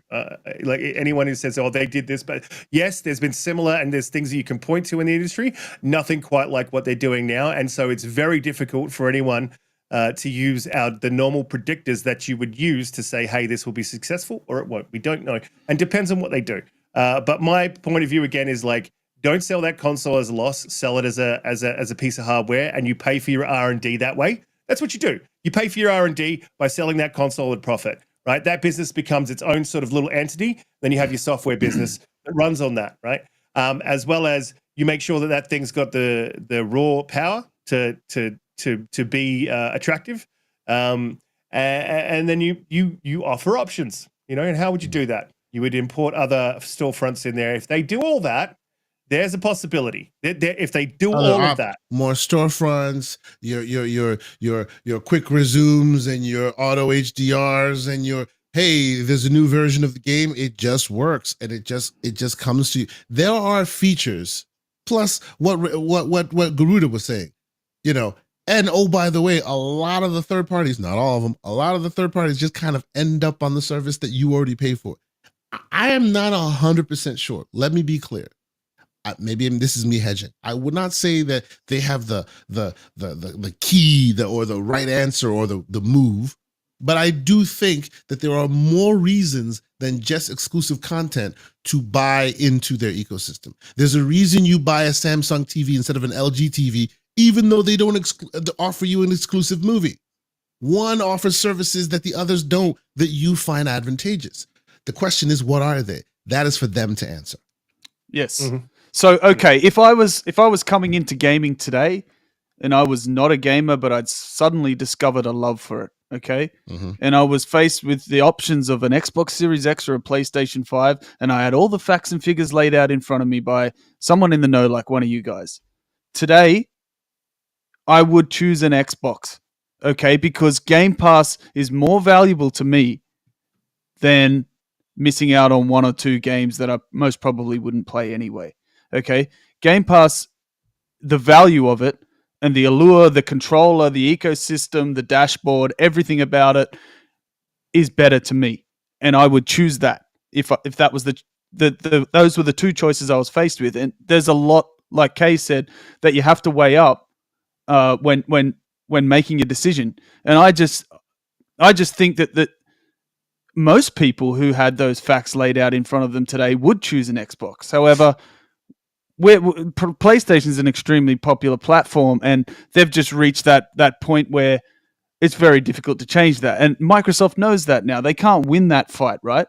But there's still going to be Xbox consoles because Microsoft's not going to forgo that 20 or 30 million user base that they have now and suddenly just throw them to the side. They're 20 or 30 million customers. They're not going to let those guys go. They're going to produce another. Those guys now you don't have Game Pass at all because they are still the backbone of Game Pass. Right, that's your majority subscription base. Exactly. They're not going to forgo those customers. They are going to bring another product for them, and they're going to offer that. Okay, it's not going anywhere.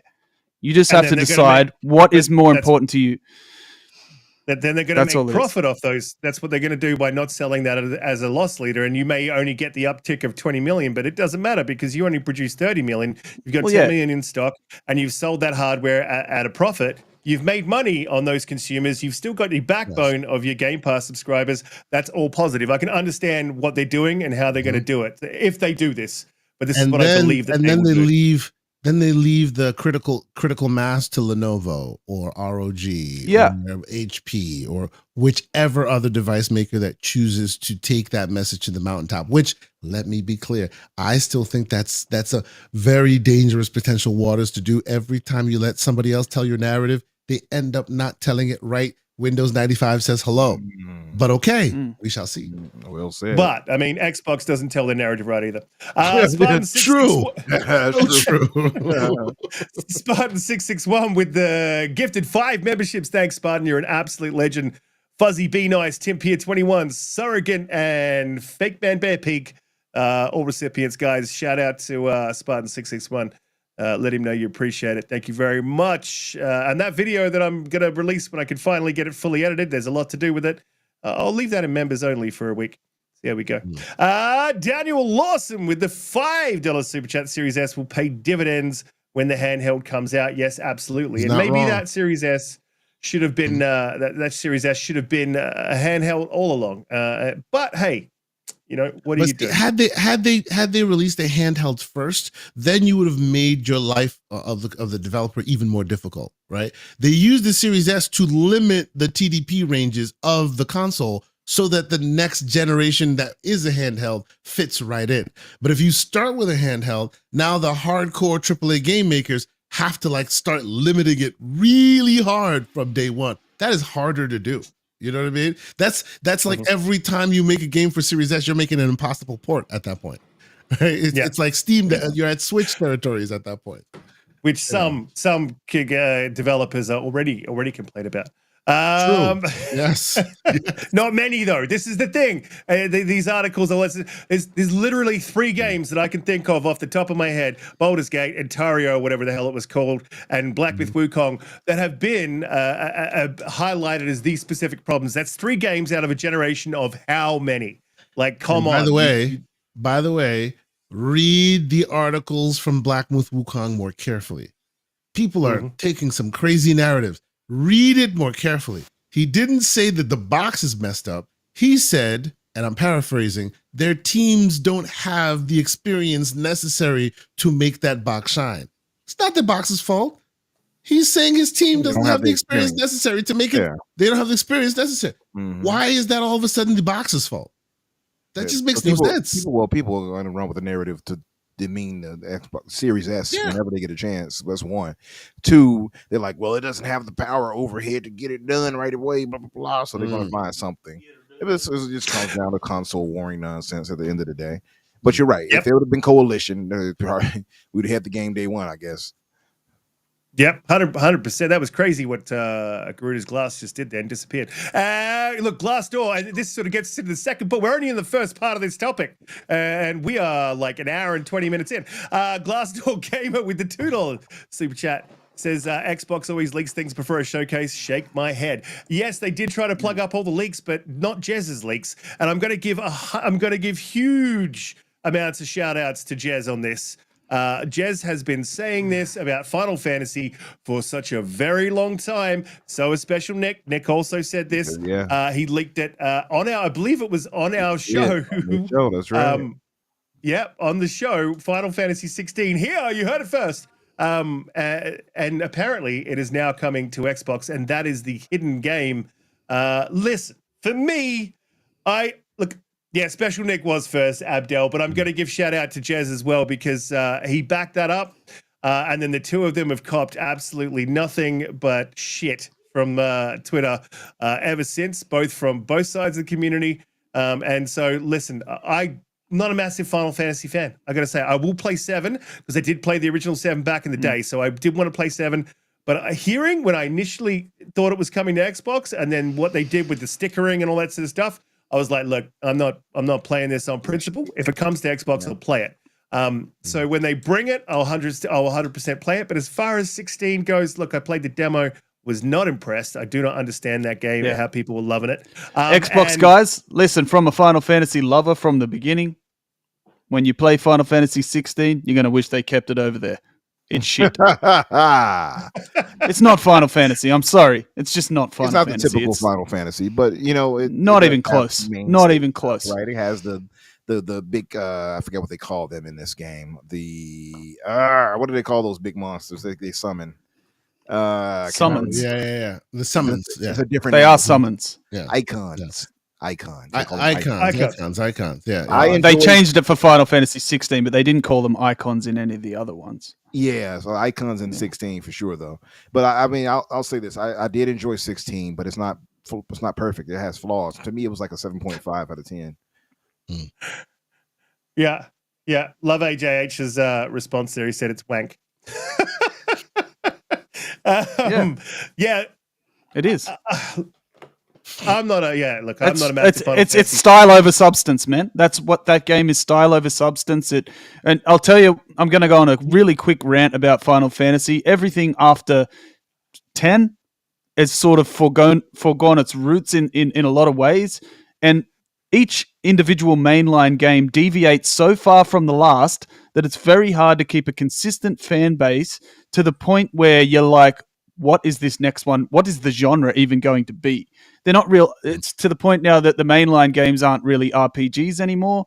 That is an action adventure game. 16 is to the very core. In fact, it has more in line with a movie than a game. There's cutscenes that go for 40 minutes and things like that. And there is no depth to the combat. There is no exploration. Everything that fundamentally Final Fantasy was built on is not there. Okay? And that's why I feel the way I do about that game. And that's why a lot of people feel that way about it. They need to get some consistency with the mainline games and bring it back to what we really love about Final Fantasy. But look, for those who enjoy it, cool. But it has more in common with a Sony first-party IP, that blended movie-style action-adventure game, than it does with true Final Fantasy. That's why I'm so harsh on it. Sounds like you figured out the reason why people like it so much. Perhaps, yeah. It's a Sony game. Perhaps that's the case. But as a Final Fantasy fan, that's why we don't like it. Mm-hmm. Makes sense. Oh yeah, look, I'm not a Final Fantasy. Like the 7 back in the day, loved it, played through it, loved the aesthetic. I just remember the map sort of thing where you're sort of moving through, and it was really cool, sort of art styley. For its time, it was absolutely amazing. And the combat, I wasn't really into that time-based, it's turn-based, but sort of how the Final Fantasy operated back then. I wasn't into it, but I loved that particular game. That game was fantastic. Me and a friend played that, sort of taking it in turns, making decisions in concert, as a group, like we're going to do this and we're going to use this attack and et cetera, et cetera. Love the game. And I'll go back and play 7, but yeah, I don't get Final Fantasy after pretty much after 7. I was like, what is going on here? This is not a follow-up. This is not what's going on. And someone later told me that they were totally different stories and they were like all standalone. And I'm like, well, yeah, none of them are linked. They are. Except for 10 and 10-2 and Final Fantasy 1, 2, and 13, 1, 2, and 3. The rest are not linked. Yeah. Hey, I'm a Final Fantasy 8 guy. I'm Squall for life. Nobody Me too. likes it. So Yay! No, I'm with you, Kay. I love that game, man. Squall, give me that Squall. Yeah, I love that on his little jacket that got you and won you all over. I just love that gun sword, man. That is so cool, right? It was cool. That's right. Yeah. For me, it's always been 7. That's what pulled me toward it. Like Riskit. Oh, Like, yeah. I played that originally on PS1. I didn't beat it. I just I didn't really understand JRPGs at the time. But I remember playing it. I remember watching people play it, friends and stuff like that. So that's always stuck with me. Plus, just being a big fan of manga anime, his sword, the Buster Sword, is a clear reference from Gut Sword from Berserk. I mean, that's exactly where they got it from. So that's really cool too. But I have 16. I bought Remake and Rebirth on PC. So I'll get through those eventually. Eventually I'll play them. 23rd is when the Rebirth drops on PC. It's going to be better than anything PlayStation could produce on a Pro. Bobby Hawk. Goodness. Sorry to break. Have you seen the differences between the PS5 version and the PC version for Rebirth? Oh my goodness! Y'all gotta stop fighting people. Night and day. Listen, it's a blurry, as Sick would say, a blurry mess on the PS over there. Jordan dunks. He leaves you to tell him how good he is. I'm just saying. Well, hey, I ain't Jordan. He's like, I'm petty, damn it. That's right. What he is. I'm petty. No, but excited. They've done some good work on that PC version, man. Yeah, they have. They really have. It's crystal clear compared to the pisser PS5 Pro. But bathe me in the PC goodness. I'll just say this thing. I'll just say, like, it felt like it's so weird. It was funny because you see John and Clark from Xbox era, you see Jazz. They're like, I hope nobody spoils it. Cold video dropping spectacular Xbox exclusive news. Massive leak. Right. And it's like, oh. And we're like, I'm going on these other podcasts. I had mine. Like, what do you think the mystery game could be? And Danny's like, oh, it could be Elder Scrolls Remake. I'm like, oh, Oblivion. That's right. It could be that. I for a second maybe thought, okay, replaced. You're right, because you had a chance to get your hands on that, right? And then I played a little bit, yeah. So like that made sense to me. I know my brother Korkenstein mentioned Silk Song. I'm like, yeah, what the hell is Silk Song at? It ain't Silk Song. I would have hoped. Now. I was hoping your Team Cherry Aussies need to get on it, Risk out there. I can't wait for that game. I cannot wait. They're so afraid. I spoke to a developer out of PAX who actually knows the team. I probably shouldn't say this, but I will. But I think I can say this.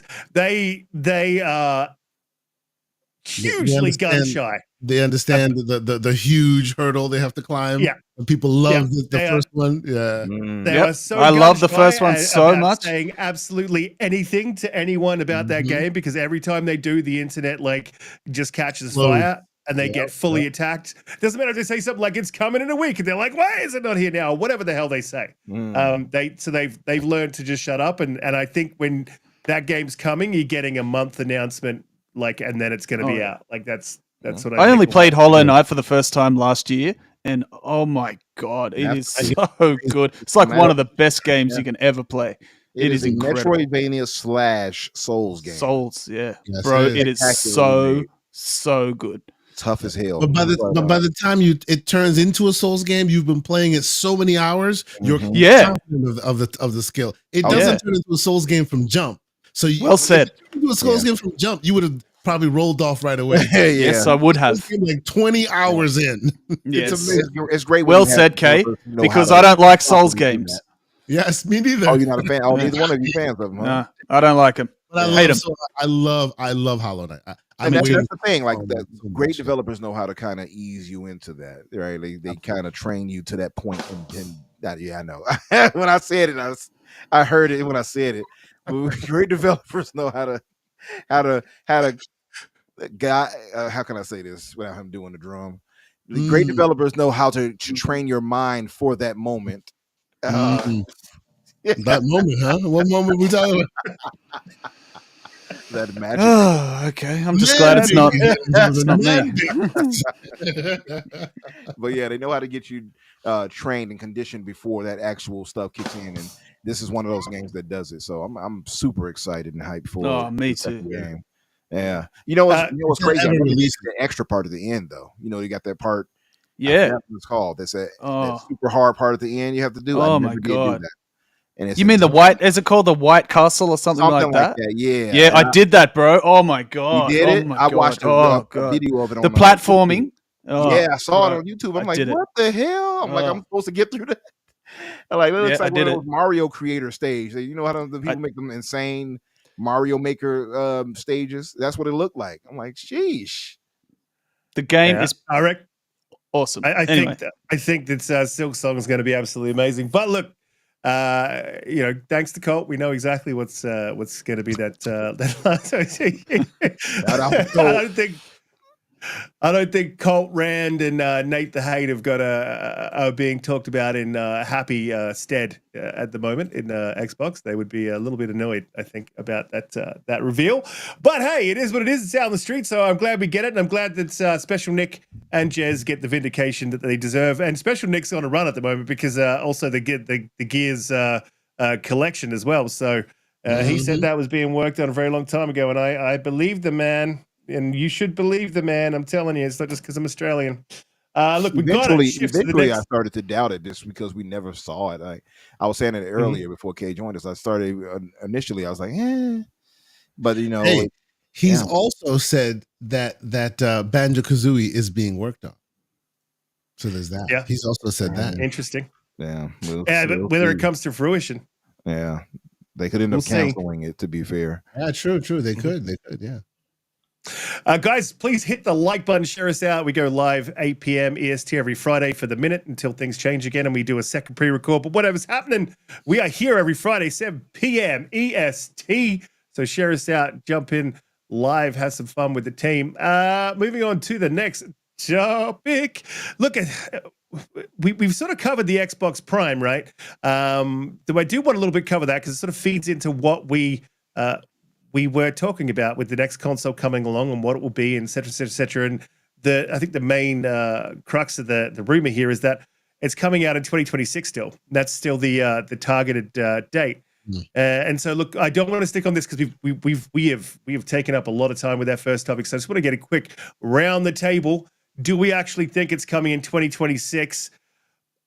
Guy, believe it. I think it's a smart move to do. It's the other thing that you've seen historically done is Sega dropped their Genesis a full year before the NES dropped their 16-bit machine, so they had that head start. You've seen PlayStation come into the market in that time zone when they initially came in with a bit of space.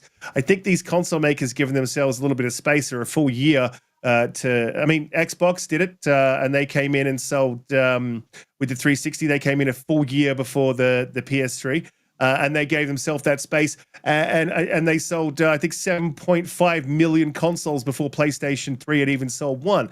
So I think that there's some credence to some historical quantitative evidence to show that it's a good idea to release that console in between cycles instead of with cycles. So look, I can see Xbox doing it. Umbra, you feel that Xbox is going to drop one in 2026?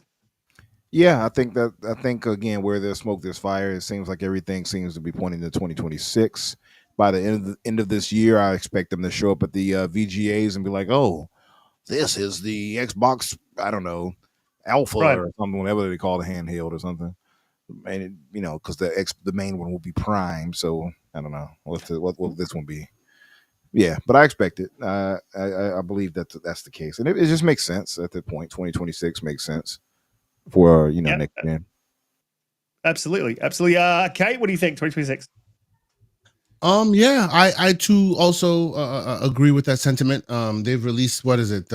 OG Xbox 360, Xbox One, and the Series. 4 consoles. Only one was successful, and one was successful of the 3, and the 3 that wasn't so successful, and the one that was successful, was on their own cycle. So you try and recreate that. So I think it's a smart move. When Phil said that they're Garuda, years away. Oh, go ahead. No, sorry. My stream dropped out again. So yep. Yeah, I saw it was a little bit. No. I was just gonna say real quick when Phil said it was years away, I kind of looked at him with a side eye because technically they can still show it off in 2025, release in 2026, and it's still years. And that's away. Years. Yeah, exactly. Yeah. And if we've learned anything about Phil Spencer over the last 3 or 4 years, it's to not believe anything he says if it's been more than 4 weeks. So, Just saying, he's changed his mind more than he changed his underpants, man. I'm just keeping it real. Everyone knows it. You change your underpants every 6 weeks? What's going on there, bro? Come on, hey, it's safe. I'm frugal, brother. Everyone knows it. I understand. If you want to do it properly, you can wear those things the right way. You can wear them back to front. You can wear them inside out the right way. You can wear them inside out back to front. Yeah, if you turn them inside out, it's clean. Yeah, have the map stain on the outside, huh? Yeah. Oh, damn. Umbra went there. Oh, my God. So Cygnus said, hey, 2026 felt too early for next gen. Yeah, I mean, we all realize it's like a year early. That's the point, though, Cygnus. We're talking about Microsoft trying to get ahead of the game, I think. They have to do something different, man. And I think that might be the case here for sure. Yeah. Shout out to John Wolf with the Liza P. I think he's responding to you, Garuda. And Albert Guchard says, DOA, man. Keep commenting. I appreciate the engagement. Jumping on to the next topic, because this is a bit more of a negative one. We have covered a fair bit of negative through this, but I kind of wanted to get to this. And this I found really odd. Okay, so this is a very stressful. Preface this by saying, how the fuck would you know? And I don't think Xbox even has the metrics to figure this out. Xbox games in Game Pass can lose 80% of premium sales. It's claimed. This comes by way of Christopher Pony Dring. Look, and I generally don't use the word pony, and I generally sort of stay out of the console war stuff right now. And look, this guy is like the reason the phrase Xbox tax is invented. Like everything that comes out of his mouth has got to be Xbox negative, and I don't think he reports in good faith. I'm sorry. And if you do that, if you're one of those reporters and they exist, then I'm going to call that out. So, and that's not me. You guys know that's not me just being a fanboy for Xbox. It's 100%. And the reason why I say this is his exact words were, that's the number that gets thrown around. So that was his source. My source is this number gets thrown around as 80%. Like, so who's throwing it around? And how are you figuring out that metric, right? You talk about games like COD, and you talk about games like Hellblade. How do you know you've lost 80% of sales of Hellblade? Now, you could figure that directly out for COD. You could do a per capita sales look at COD. You could go, cool, we sold this many on the PlayStation, and we have this many subscribers that played the game on Game Pass, and that makes sense to me. You could figure that out. So then we could change. But the problem is, how many of those players would have bought the game? You don't know that. You can look at historical data, and that's still not going to be accurate. There is no way that you can get accurate data from this. But then you take it to something like Hellblade that wasn't even released. It was released on PC and released on console. So you can do the same thing with PC, but again, it's just not an accurate way to get the data. So you couldn't lay down a figure, and that figure would not even be thrown around. It would be an estimate at best, and I don't think that they would use that in the data, because I don't think they're looking at Game Pass in that way for every game. They're like, oh, we're losing this much money on Game Pass, but we released this game. Oh, we're losing this much money on Game Pass because we released this game. I don't think Microsoft's looking at that as a metric. And if they were to, it would be in vain of, look, Game Pass is not working at this point, which it is. And I don't think they're having that conversation. But the only way I can see that conversation happening is if, like, hey, Game Pass is not working, guys. Let's sit down in the boardroom and work out if this is profitable for us. And they're not having that conversation. I'm sorry, but I am calling 100% bullshit on this guy's article. I think it's bullshit. Yeah, I mean, I very rarely get annoyed at media, because media are just doing what media does, and that's fine. They're going to do that. They're going to get the clicks. But this guy, I think, is a bad faith actor and a bad faith journalist. And I don't think we need that kind of journalism within the gaming industry. And frankly, I'm not going to say what I was about to say, because it's just taking it to the next level. But frankly, he can anyway. So I'll go to you guys. Kay, going to jump to you on this one.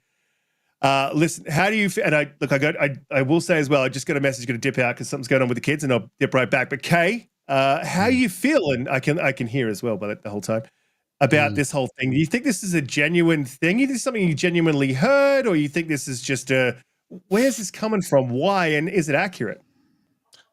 So it doesn't look accurate. If you read the fine print of the details of the post, you'll see that they use extrapolation based on like reviews on PlayStation versus all these other places, right? He's been using extrapolation data. He's been using information that is, oh, somebody told me. I can't give you my source, but it's accurate. Trust me. This stuff always makes me just kind of just like look with a side eye. It's a little dubious, right? Xbox, of course, could help their situation by being a bit more forthcoming with the data. They're choosing not to be. And because they're choosing not to be, everyone can fill in the gaps with whatever they do, right? The plus side of the house of all of this, though, is whether you say they're not successful or not has nothing to do with anything realistic. You can say whatever the hell you want. It may or may not be the fact of the matter, right? It is the way it is, and it's him. I think it's Ty Kim. It's a few other folks, right? Who by and large good journalists in their own right, but cannot have a nice thing to say about Xbox. It just is what it is, right? You see it, you identify it, and you move forward, right? Honestly, I don't think the number is accurate at all. Why? Because they've given us no evidence to suggest that it's accurate, especially considering the source it's coming from. So I personally want to see more information. If it was really accurate, one thing you'll also notice is other journalists will pick up the story and run with it, right? They'll run an article based on the original source or the original article written. I haven't seen much in the way of, say, The Verge or Windows Central or any of the other reputable sources or Windows Xbox Era, any of them picking up this story and saying, "Hey, this is what's happening," right? Which, frankly, they do pretty often whenever new data details come out. No one's touched this with a 10-foot pole. So yeah. I think all that speaks for itself. What about you, Garuda? What do you think? Yeah, I just think that, first of all,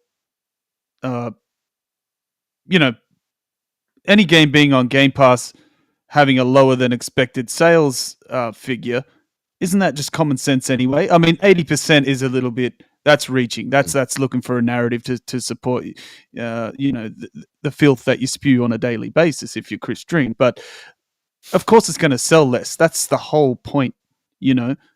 You factor that into your outlook whenever a game goes onto Game Pass. That's the idea of it, right? That's the first thing. Yeah. The second part, it's literally like it's like them hating on Disney Plus for having Disney Plus.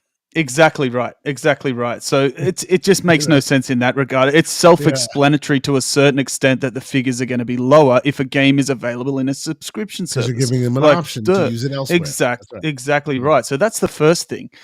The second thing is that it's been proven, like you only have to look at Call of Duty and a bunch of other big titles that have essentially broken sales records while simultaneously being on a subscription service. That's another point.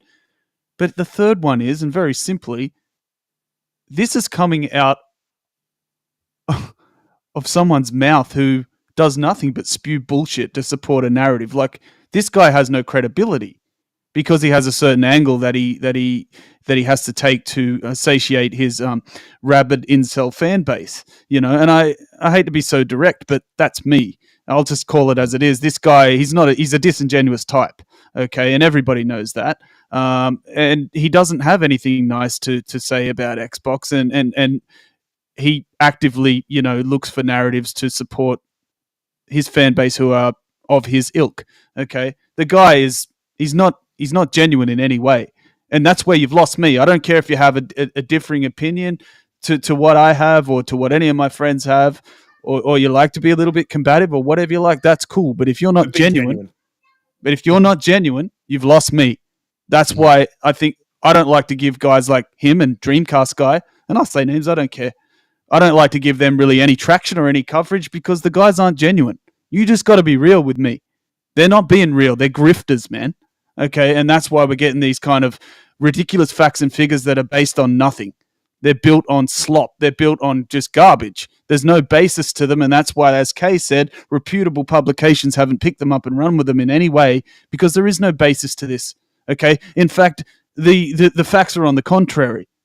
I've already stated a couple of games that have done really well, even though they've been on Game Pass. Okay, and certain developers have come out and said as much. It's up to the developer as well, who is, say, the third-party developer who is cutting the deal with Microsoft, to make sure that that deal is going to be good enough, is going to be to support the outlook for that game. Okay, anyway, so there's that. Mm-hmm. I just can't. There's no credibility to anything that comes out of Chris String's mouth. The guy is a grifter, and that's all there is to it. Yeah, no, I would agree with the take him as well. You were saying Kay before as well. I think there's a sort of a slew of them in the and this is where we talk about the tax. You know, and I did ask Destin Legary recently. Shout out to him. I think he is genuine and authentic, Destin. Even though we've had our back and forth, me and Destin, but I still have a lot of respect for the guy because I think he's authentic. I think he's genuine. And he was within that IGN group, and I don't think within that IGN group there is a little bit of bias going on because the skew of gamers that play on PlayStation is much larger than the Xbox, and so it's just a natural thing.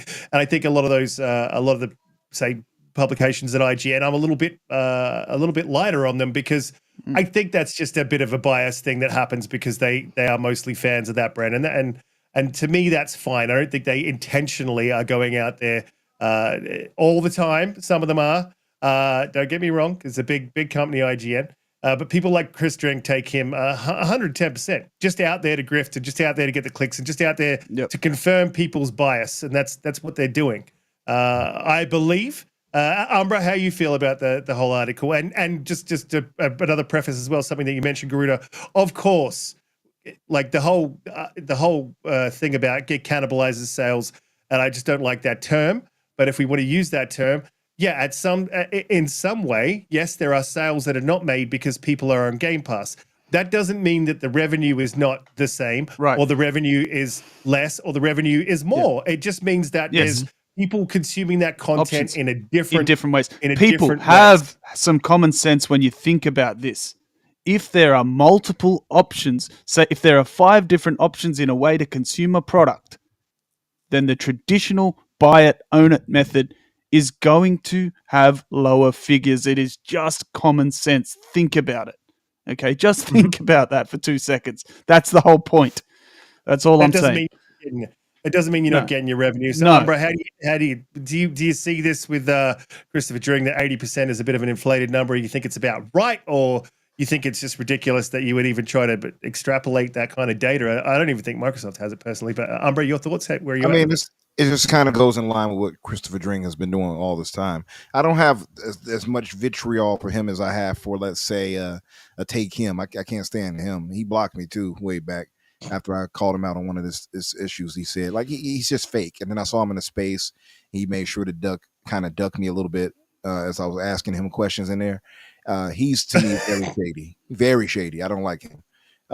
Christopher Dring, he's a Sony fanboy. We all know that. Like we see him how he was sweating Jim Ryan during that time. You know, he had his one eye looking one way, the other one. Let me stop playing. No, I feel like these two gentlemen kind of nailed it already. I don't have much more to offer than that. I think Garuda, he owes Garuda money or something because Garuda was really on his bumper. I'm just going to keep it real every day of the week, bro. Yeah, hey, I appreciate it. No, I think that personally, I don't like Take Him more, just me personally, but I definitely understand where people come from when they speak about Christopher Dring, because I think he's a shield for PlayStation 2, honestly. And I think he just even when he reports stuff, it's not to say that he might not report things fair as far as numbers he gets, but he always adds his own tinge of an opinion, or, opinionated thought that puts Xbox in a bad place whenever he does it. Almost always. Oh, look at the UK box sales. Well, it's almost always Xbox, blah, blah, blah. Like, and then you realize, okay, well, the UK is diminishing on physical sales in general. So, like, of course, and Xbox is going pushed directly toward a more digital future. So I don't know. I think he kind of frames things in a way that makes him look really shady. I just don't have the same negative energy that I have for Take Him toward him. But I think these two gentlemen nailed it on the head. I don't have much more to offer toward it. I don't even really like giving these guys any airtime, if I'm completely honest. They're just worthless. They don't consist of any value to me. Well, look, this is the thing: is news that it hit the Yeah, I got zeitgeist you. for a little while earlier in the week. And we got to talk. I saw Marsh in the chat as well, saying we got hurt feelings. It's not hurt feelings, man. It's I don't like disingenuousness. Yeah. As a whole, and I always try to speak from a genuine place and be authentic. And when something sort of comes up that's not authentic, I think I like to call that out because I think it needs to be highlighted.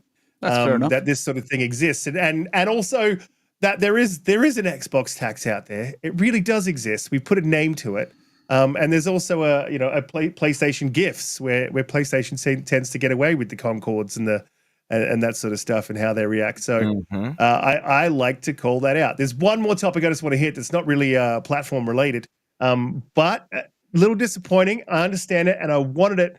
I'm glad that they've done it. Because I have changed my mind. My mind hasn't been changed, but I'm a little bit softer on these things. But before I do get into that topic, please hit the like button, share us out. We go live at 7 p.m. EST every Friday. And yeah, tell your grandma, tell your friends, jump in. Have a chat in the comments. The chat is always absolutely amazing. So you guys in the chat as well. So to shout you out, you've been amazing today as you are every single day.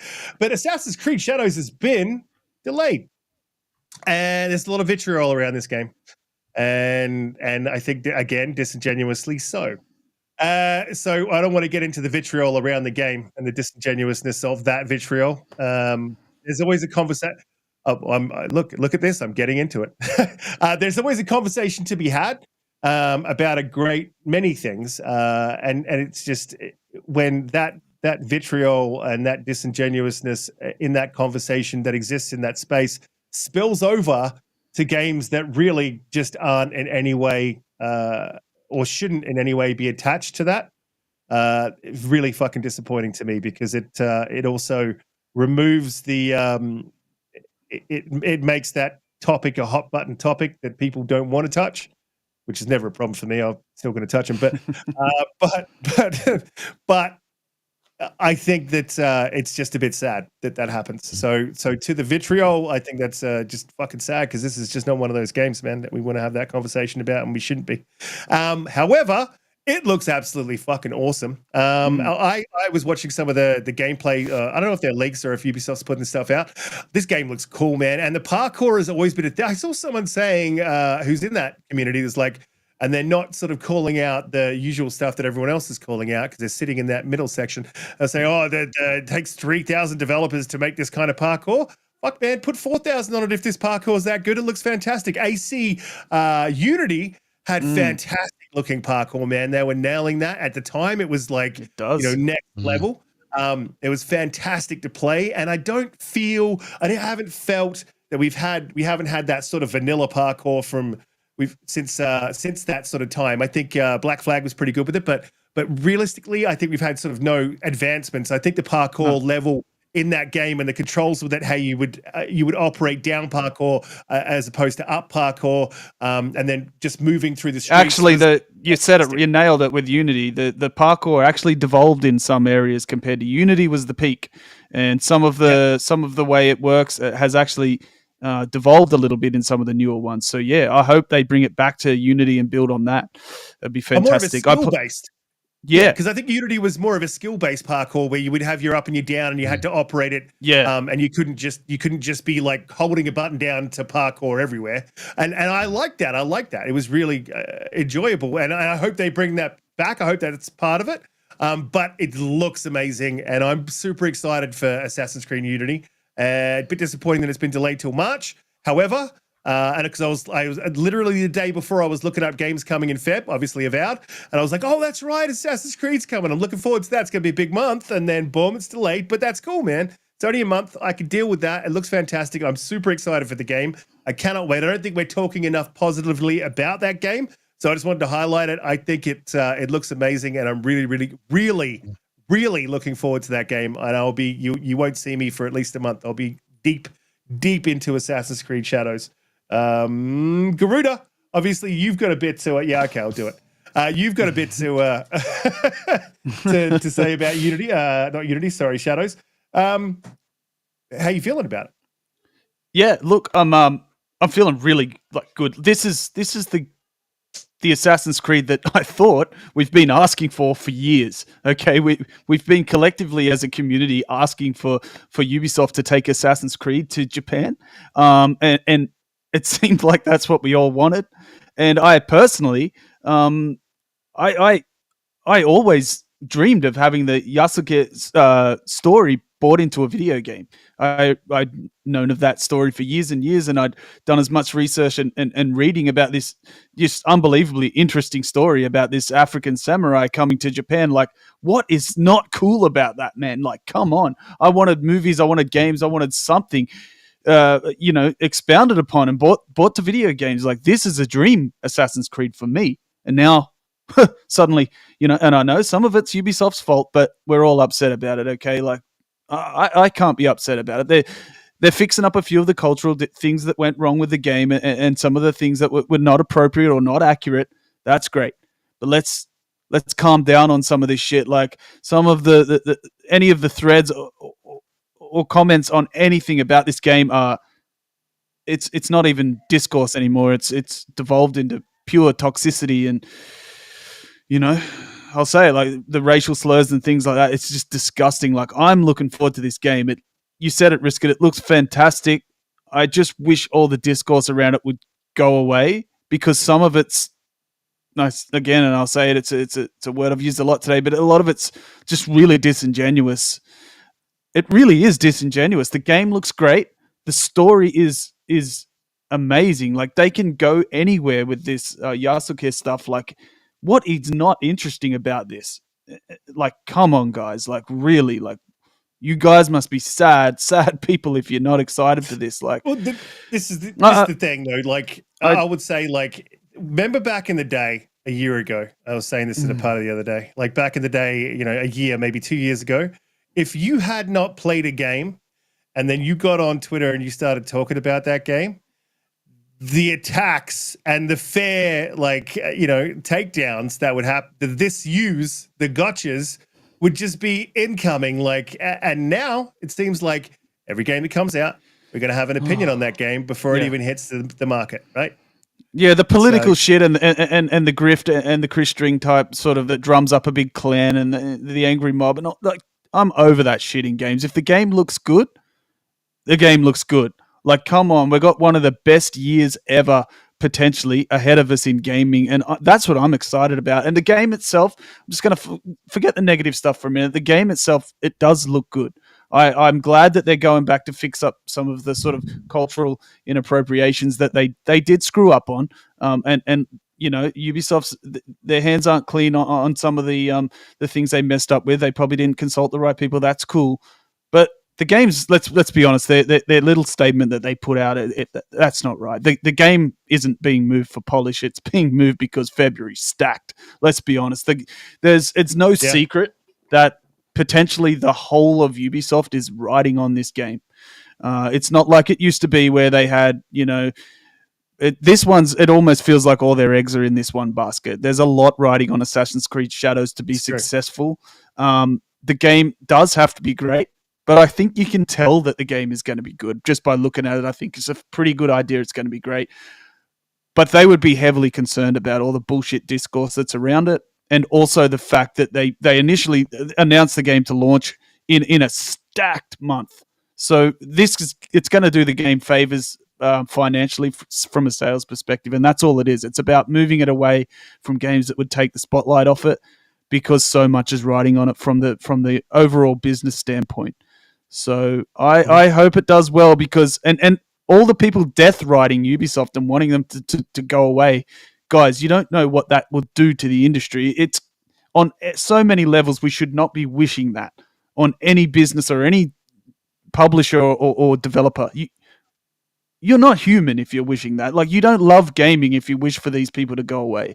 Okay, so I wish the game the best, and I will be playing that. I think what I might do is I might sign up for that Ubisoft Plus and knock over a couple of their games that I've been looking at. Like, I want to play Prince of Persia and this new Assassin's Creed. They've got a few games. They've got a few games in there now that would warrant me signing up for the Ubisoft subscription now. So yeah, I'll be playing that most probably day one. Great game. Yeah, great. Prince of Persia is fantastic. I highly recommend anyone get that game and play it. I actually jumped back into it to play the DLC, and I started going around and just tidying up all the stuff I hadn't done to get the 100%. So it's just super fun, man. Love that game. Metroidvania is like my cup of tea. Kay, I want to jump to you on Assassin's Creed. I actually did in the background, and I never published it, but I did write up a huge article about this whole thing and the discourse and the back and forth between all the characters. Look, it was a little bit too hot button, and I just thought, look, I'm gonna stay off that. But it felt good. It was cathartic to write out the article and just go, whew, now I can let all this bullshit go.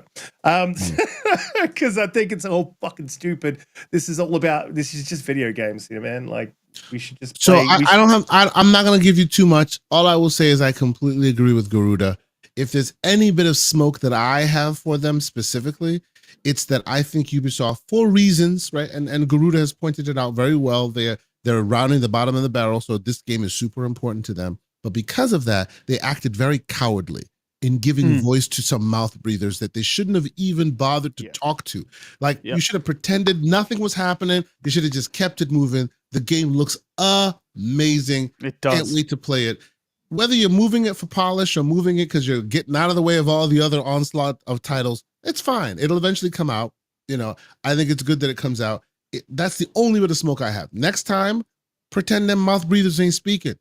Because the minute you open your mouth and you give them even the smallest bit of chum, now every single game that comes out, they feel like they have the right to speak on that, right? And this is not new. This has been happening for years and years and years. Only difference is back then, they were where they were supposed to be, on the fringes. But the more you take their voice and the more you hear them and the more you make overtures like you're listening to them, now they're not on the fringes anymore. They're in mainstream. So if there's any bit of smoke I have for them about this entire process at all, was them coming out and speaking, giving voice to that stupidity that was being peddled on them streets. They should have let it slide.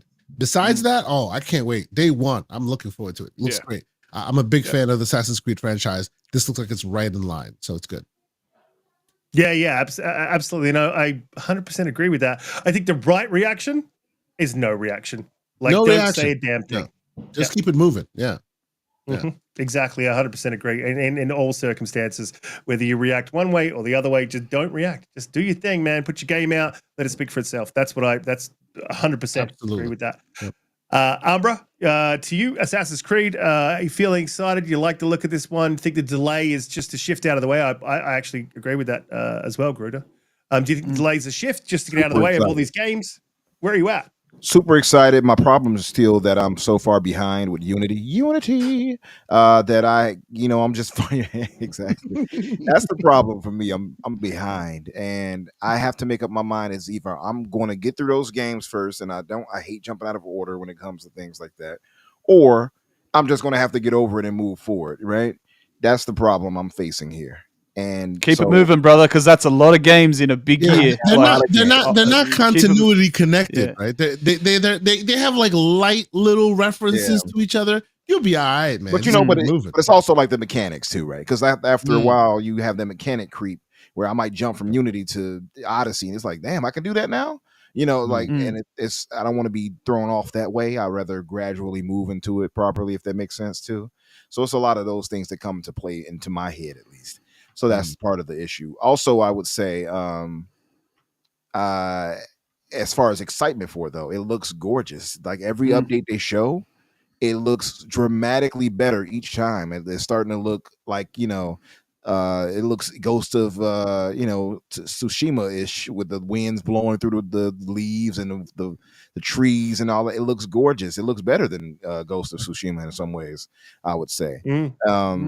And this is an Assassin's Creed game that's, and it looks less Assassin's Creed-ish and more, Ghost of Tsushima-ish, which is a positive in my opinion. But I think it stays true to what that culture in that way. Now, it's unfortunate with the whole Yasuke discourse. Biff, we got to catch up, brother. But the whole Yasuke thing is upsetting for a few reasons, obviously.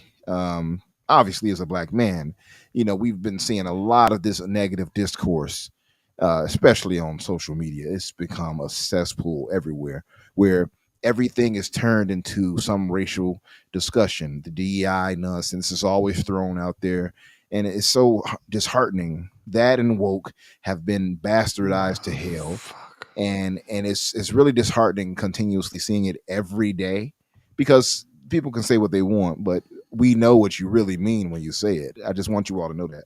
I think some people think they say it like, oh, they won't get it. We're clever. No, we get what you mean. We get it.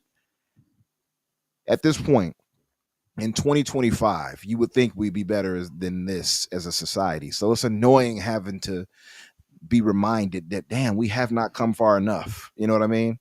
The part of that also upsets you is that it's not like they just threw some man in there. Yasuke was actually there. Oh, You know what I mean? It's just so stupid. Just hurts my brain how dumb these fuckers are, man. I'm sorry. It's crazy. And to your question, Roshan, no, social media was not always like this. Not to this degree. It's far worse now. That's not even a question. I don't know. It's always been pretty bad, man. Not like this. It's blatantly racist everywhere. And I think maybe you'd have to see it. I think it's worse now. Yeah, it's toxic every other, like, no matter what comment you go into is some type of racism thrown into it. I see it all the time, literally. Hell, go through my timeline and see my responses to people. You'll see what I mean. And then people might be like, well, you can ignore it. No, I'm not doing that. I'm going to call out. You shouldn't be expected. I'm disgusted by some of this. Like that Assassin's Creed Shadows delay announcement, bro. I made the fatal error. I should not have done it, of reading the comments. And started to get stuck into a few people, and it almost made me lose like faith in humanity, man. Like, yeah, it gets depressing. Honestly, It gets depressing after a while, because you want to think better of people, but then they show you why you shouldn't. Some of them, right? And this is the thing I was going to say. I'll take away from this because I saw a few things posted in the chats. One of them was because these guys, I think they have some type of victory. Like, yeah, we won against DEI. You have not won. DEI is not your enemy, but you'll see some people falling into that trap. For instance, the Lords of the Fallen studio, CI Games, says they will not integrate DEI elements in their games to maximize player enjoyment and commercial success after having observed the high commercial risk these elements can present, which is just a falsehood. These people who are anti-DEI have not curtailed anything when it comes to that in most cases. So let me ask a dumb question, because that's really this is going to be the dumb question for me today. Is that them dog whistling saying we're not adding black people into our games anymore? That's more or less what they're saying. And then like they think is something else, but we know the dog whistles. I think some of these racists and idiots think they're saying these things like we don't get it. They low IQ, they won't get this. No, we hear your dog whistle loud and clear. When you're saying that, you're saying we're not going to put black people. That's what you just said. Well, we're not going to put gay people, right? That's what you're telling people. Yeah, others. Yeah, and it's basically. Like, why play into that othering of people? Like, why play into that nonsense? And Roshan, again, you say your experience that it's racist both ways. No, brother, you ain't experienced no racism like black racism. I don't care what you try to say. And black people don't go online and demean other groups, or specifically white people. If you kind of say, because I've seen people try to use it's reverse racism, which is not a thing that exists, and you'll try to play it into black people say it just as worse as no, they don't. We don't. I'm not even going to play the oppression Olympics with you. But my point of it is that it has become drastically worse online. That's the whole truth of it. I don't care. It's unashamed. It's so out there now, and I've never seen this before. Not to this degree. That's why I've said a few things behind the scenes to you guys about it, because it's affected me as far as I've never seen it so blatant and open on social media. Yeah, the way it is like straight up. Yeah, racism. I've had discussions with people where I'm having a good faith regular discussion. They just come out and call me the N-word. I know. I'm not joking. I know. Just for nothing. I haven't insulted them. I hadn't said anything. Your people. Oh, you people. Because it is like it's constant. Brother, that Assassin's Creed Shadows delay comments is full of that. Yeah, if I shared with you all like the like it's comical almost. Like if I shared with it's become so drastically bad. That's why so many people are going to these other sites and trying to escape a lot of that. And I know people are trying to like belittle them. Oh, you go on the blue sky, whatever. Yeah, a lot of people don't want to keep dealing with that nonsense. You know what I mean? I didn't really read through the comments. I think I scrolled down about three of the comments, and I was like, nah. No, don't do it. But I am in that just like constant degradation. That's all I'm saying. So so when it comes to things like this for Assassin's Creed or whatever other game, like I'll go to Veilguard, for instance, right? People railed against Veilguard, and a lot of people will control people's minds with, oh, they are trying to replace this or they're getting rid of the white characters. Man, you never getting rid of white main characters. You know, you all dominate. It is what it is. And I have no problem playing as a white character, right? I just find it weird when I see people like, oh, I'm not playing as a black character. It's like, and I've seen them state that. It's like, why? Why do you feel that way? That's so unnecessary. On top of that, just to throw it out there, Veilguard was used as that bludgeon to use against because it had, you know, gay representation, right? Or they, them, and all that with Tosh. No, you know, that was only like a little, like 8 minutes maybe of the game total, and it was cringe. I have no argument. It was cringe how they implemented it. I will never argue like they did it right. They did not do that part right. I thought it was cheesy. It was cringe, 100%.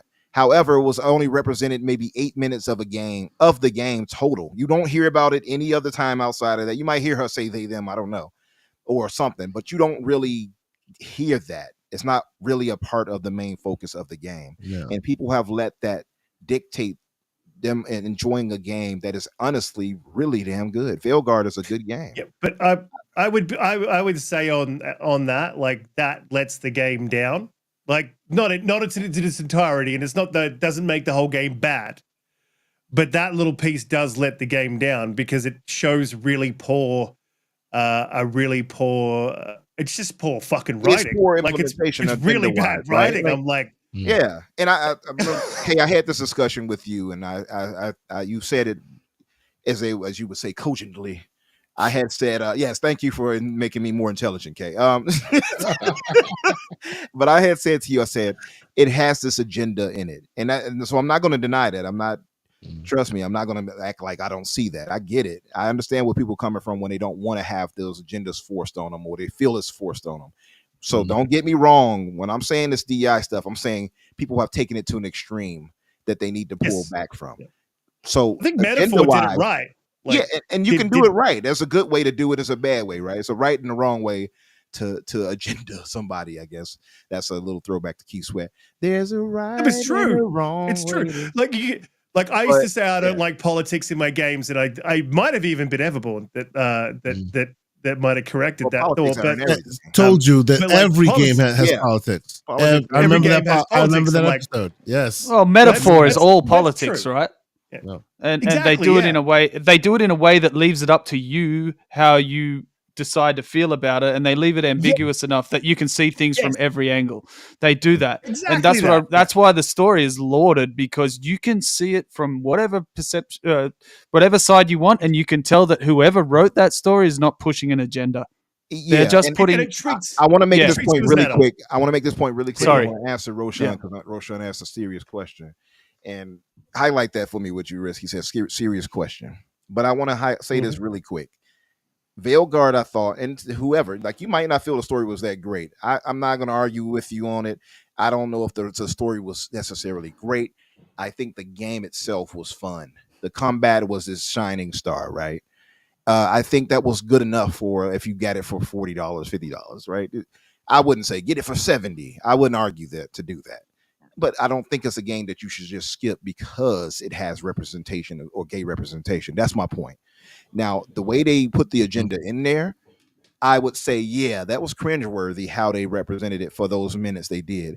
The point I'm making is it's so little, it's so minuscule in the grand scheme of what you're playing in a 60 to 80 hour game. And for me, like 100, whatever, because I put tons of hours into that, that it is so trivial to worry about that you sound silly saying it.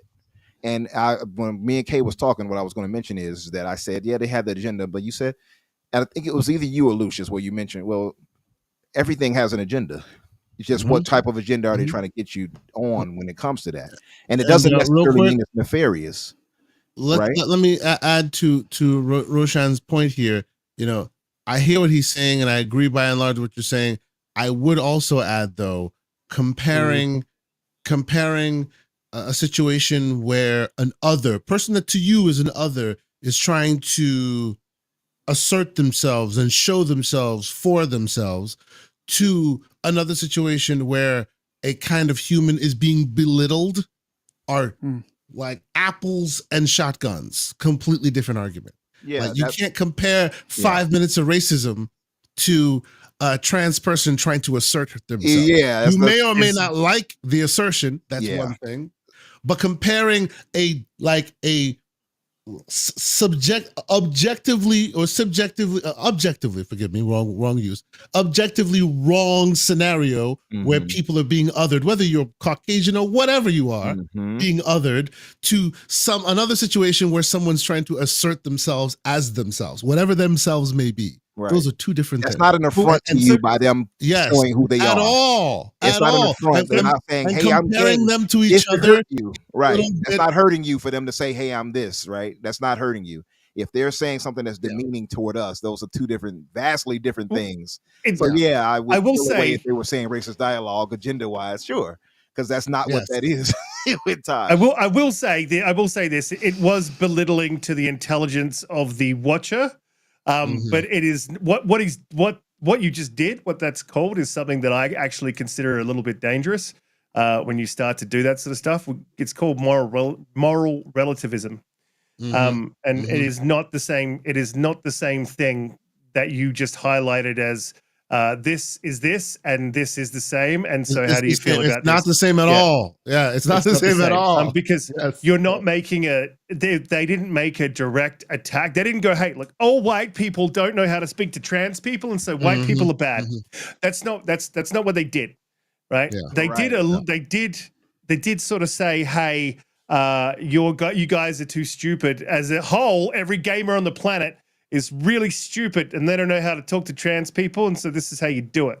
And that to me is like, go fuck yourself. But it is not the same. I wouldn't even say it was that dramatic. As racism. I get what you're saying, yeah. Well, but that's how I'm like, don't tell me how to talk.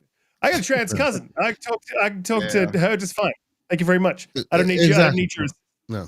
Yeah. But real quick, as far as that, so I get what you're coming from with it. I wouldn't say it was that dramatic, but I definitely understand where you're coming from. No. I'm just saying, like, it's an affront towards somebody. People are not those people who are complaining about it. That part though, dumbing it down. They thought it was. But that part of it being an affront to you, I'm sorry if you're not used to it. It's art. It's not supposed to make you feel good. If this is something you're not used to, it may not be for you. Right. It may not connect to you. It may not have connected to me, but I understand that there are more people in the world than me. And if harm to me means that it needs to stop, that's a slippery damn slope. You don't like this skin tone, so you don't want it in your games. That's a slippery damn slope. Yeah. So I can let you live if you let me live. I can understand a little bit of I can be a little bit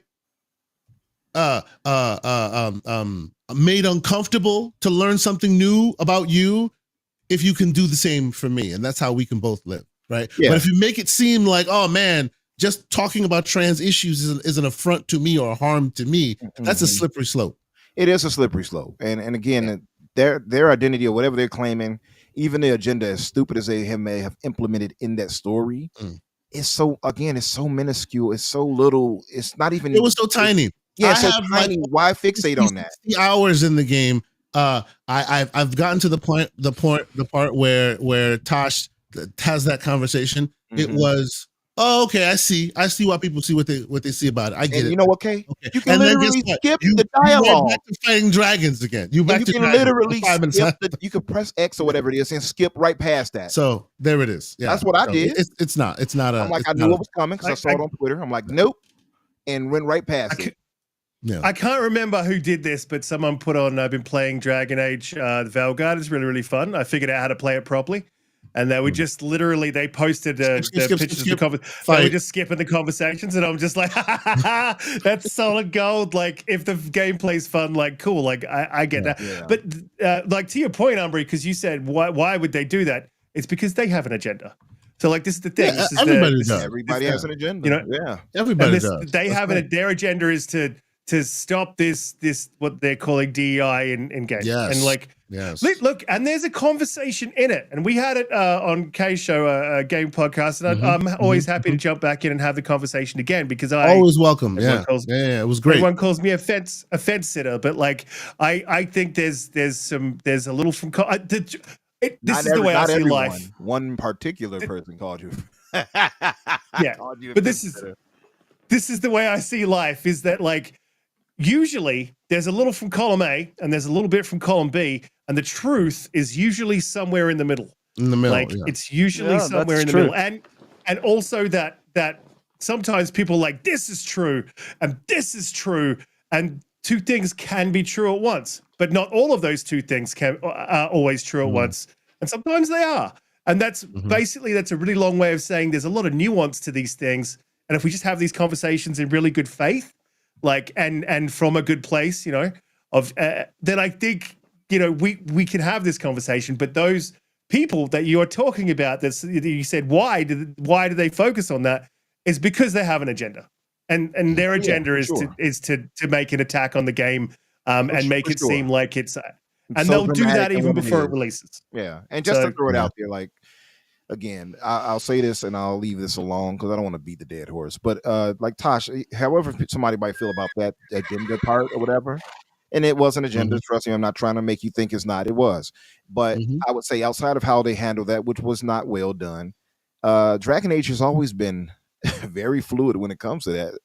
People enlightened me on that because I hadn't played past once. This was my first Dragon Age. And they had trans stuff and all that, and gay sex, all that other stuff in there in past games. Like, I mean, bro, BioWare, Mass Effect, known as the greatest, one of the greatest franchises known to man. There's a pansexual character. That's right. In part two. They have always done this. Yeah, this is not new. Don't listen to these people who are trying to hype you up to make you feel a way, to make you think this is new and this is just changing thing. No, it's always been this way. This has always been, and it's just the implementation of how they do it could be cringeworthy, and it might bother you on how they implemented it. But I don't think it should ever be a case where you make it such a dramatic thing where you cannot. At the end of the day, because of it, Umbra. At the end of the day, as difficult as it may be, you'll have a problem with it. You'll deal with it. You'll play it. It'll be 5 minutes of your life. If you really have a problem with it, you can always just go emulate or pick up an Xbox and go play beach volleyball. Facts. Dead or alive beach volleyball. High. I remember that commercial. Set the slider to 99. Jiggle physics everywhere. Jiggle physics on, and then you go. Hey, Roshan. It's all good. Did anyone complain? Volleyball and set the physics up.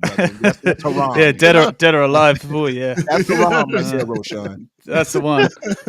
Hey, did anyone complain about all this kind of stuff when in Red Dead Redemption 2, when you find that little log cabin in the woods and you go in to give the guy a hand and you wake up walking funny out in the woods somewhere? Did anyone complain about that shit? They didn't get me. No. I shot them immediately. My black No. I reloaded that shit. I got done in. I tasted the cake, bro. You would. I tasted the cake. And I had a feeling you would have done it. You said he woke up walking funny. I'm like, no, they didn't get my Arthur. Bro, they got my Arthur, but I reloaded that shit. I went back to that cabin and I blew him away, bro. You blew him away? You sure that's hold up. Oh, damn it. I knew you were going to. Not the way he wanted. Not the way he wanted, Kay. I sent them to Kingdom Come. Wait. I sent them to meet Jesus. There we go. He went to God, man. I expect everybody in the chat to be mature about how we said this and not to play off that. But yeah, I did not let them. Not my best moment. Not at all. Sure. I saw them the way they were talking. But I did see clips afterward where Arthur was looking at them like, okay. Now, come on, bro. You went in the house first up, right? You can't say you shot him straight up. But they offered you food. I think I killed them immediately. I'm pretty sure I did. I'm pretty sure I shot him. You got violated, and then you went back to kill him like I did. No, sir. I promise I did not. My Arthur I was like, oh no, this is going down. Reload. Yeah. And he wakes up and he's like, oh, yeah, it went down for you, all right. Not me. Oh, fuck. No, sir. My Arthur had to ride the horse after. That's a good bow. I ain't trying to be riding around with my ass hurting. No, That's it. Moving on. One guy said he got his ass stir. Oh man, nah. Damn. Okay. Cut. Yeah, I'm sorry, Garuda. You got. No, I got. Look, Yeah. I'm here for the entertainment. It's all at my expense, but as long as everyone laughs, that's all I care about. Yeah. Isn't there an As they achievement said, for that when you cake. get got? I thought there's an achievement for that. Is Doesn't it? it publish Yeah, what's it gonna be? One achievement I won't be getting. Tasted the cake. Yeah. Pop. That's the one achievement they won't get me to go pop. Tasted the cake. You get Cake pop. taster. There's the pop. Yeah. Arthur gets popped. That's the achievement. Man. But no, he got me, Yeah, man. He got me. I actually don't remember that part, and I didn't finish the entire game because I one of those Oh, things going to go bro. do everything. So, Bro, I yeah. You gotta finish Red Dead Redemption 2. Masterpiece. It's too much. It's too. I got sort of got tired of like feeding my horse or feeding myself or whatever it is that you got to do with all that stuff, and then as well trying to get around and do all the side stuff, and then I was like, I got fatigued, man, and I dipped out. If you But it was find a fantastic. strange dude fantastic sitting game. on the porch in the middle of the woods in a log cabin with alligators surrounding, and he's like, "Come inside, boy," don't go in. Well, the Don't- way they were saying it was obvious. That's why I said I shot him because they were talking crazy. They were like, "Yeah, you want to come in?" I'm like, "No, I don't want to come in." You got a purty. You got a purty. You got a purty mouth. Pretty mouth, boy. You were Get them britches off. Yeah. He doesn't say that. He doesn't say like, "Get them britches off, boy," before you go in. He get them britches off after you get in there. It sounds like There's some slippery and soap in the corner. If you Yeah. don't mind bringing that. He's not that bad. Like I was like, Fills up some oil over there if you need. I don't know why I went in there, man. Fuck. Me and Listen, Beth I know Baker you like would cake. love to That's have why you went in there. for dinner. Come on in. I baked me a nice cake. I was straight in. Yeah, and he went straight in too. Garuda's like, "Oh, thank you. I'm coming on in. Yeah, this guy's really lovely. man. Oh my God, no, All right. God, And please." he went straight in too, Garuda, right after that. Trust me, I've never reloaded a save so fucking fast, man. Anyway, Yeah, look, let's pop out. Thing said squeal like a pig. Y'all remember that from Deliverance? yeah, I remember it. You got a purty mouth. Hurry up and get them britches off. Y'all come back now. You hear? No, man. This has devolved. This has devolved. Oh man! You see, you're gonna make me whip out my my little banjo. Ding ding ding ding ding ding ding ding. Okay, let's go. You know what? You know what broke my heart about that scene? Just quickly. That is not even the kid playing the banjo. It's someone like this. Let not me him. just put a bow on this. Let me just put a bow on this whole end conversation. This final sort of conversation. 'Cause please, where we started please. was with Assassin's Creed. So like Assassin's Creed is looking absolutely fantastic. Now, Rashawn Eppinger, you were 100. I'm not an absolutist, but I'm pretty close to a free speech absolutist. Pretty close. I feel like you should be able to say whatever the fuck you want, free of government prosecution. Free of consequence, no.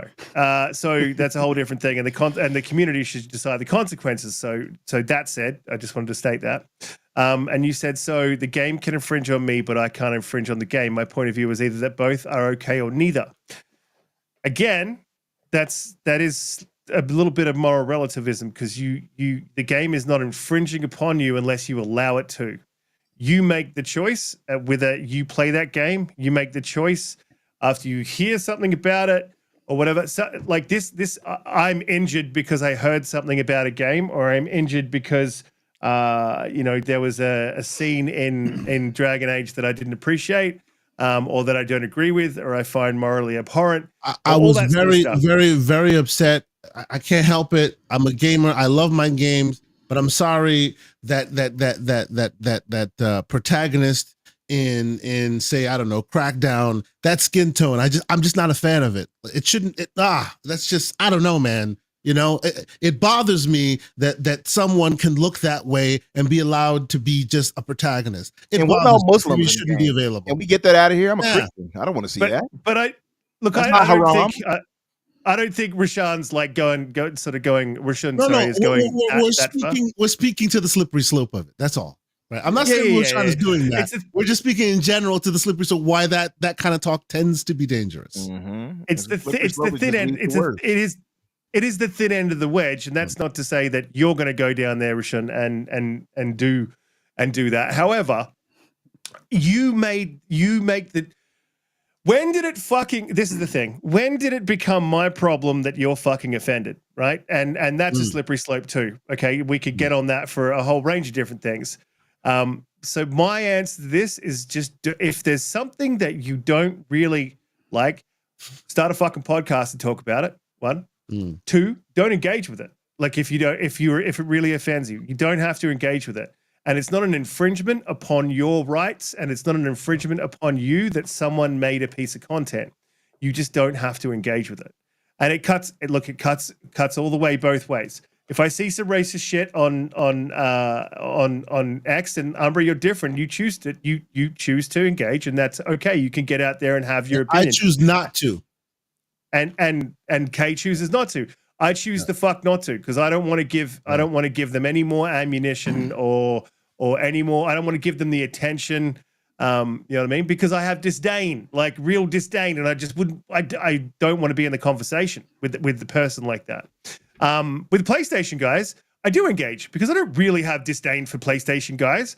You know, I think it's, for the most part, it was funny, and that's why I spent a long time in the console war as mostly for a laugh. Like, Even for those who said that you were crying in your car, you don't have disdain for them?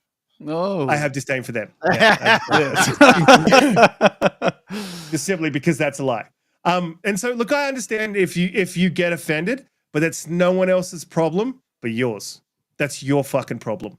Right. And that's not me being a dick. And I have all respect for you, Rashaan, and I appreciate the support. Yeah. But you have to start looking at life as it's not someone else's problem that I'm offended. Right. And if you want to do something about it, then, you know, talk about it. That's the conversation is the cure all, I believe, where we can just have conversations and come to a point of agreement.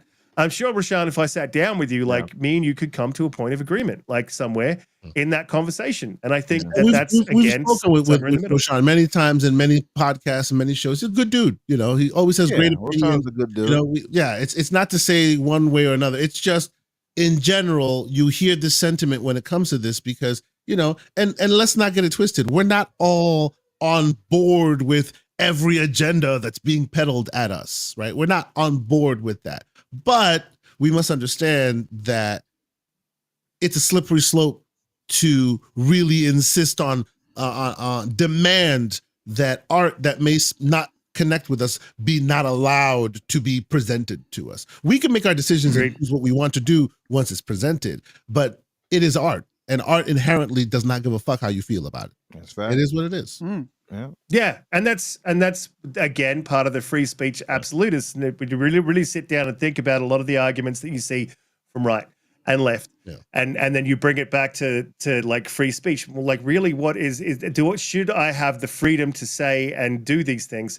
And fucking A, it's not free from consequence. You make a game that's like full of some agenda stuff that doesn't quite fit with the social norms at the time, then it may not sell.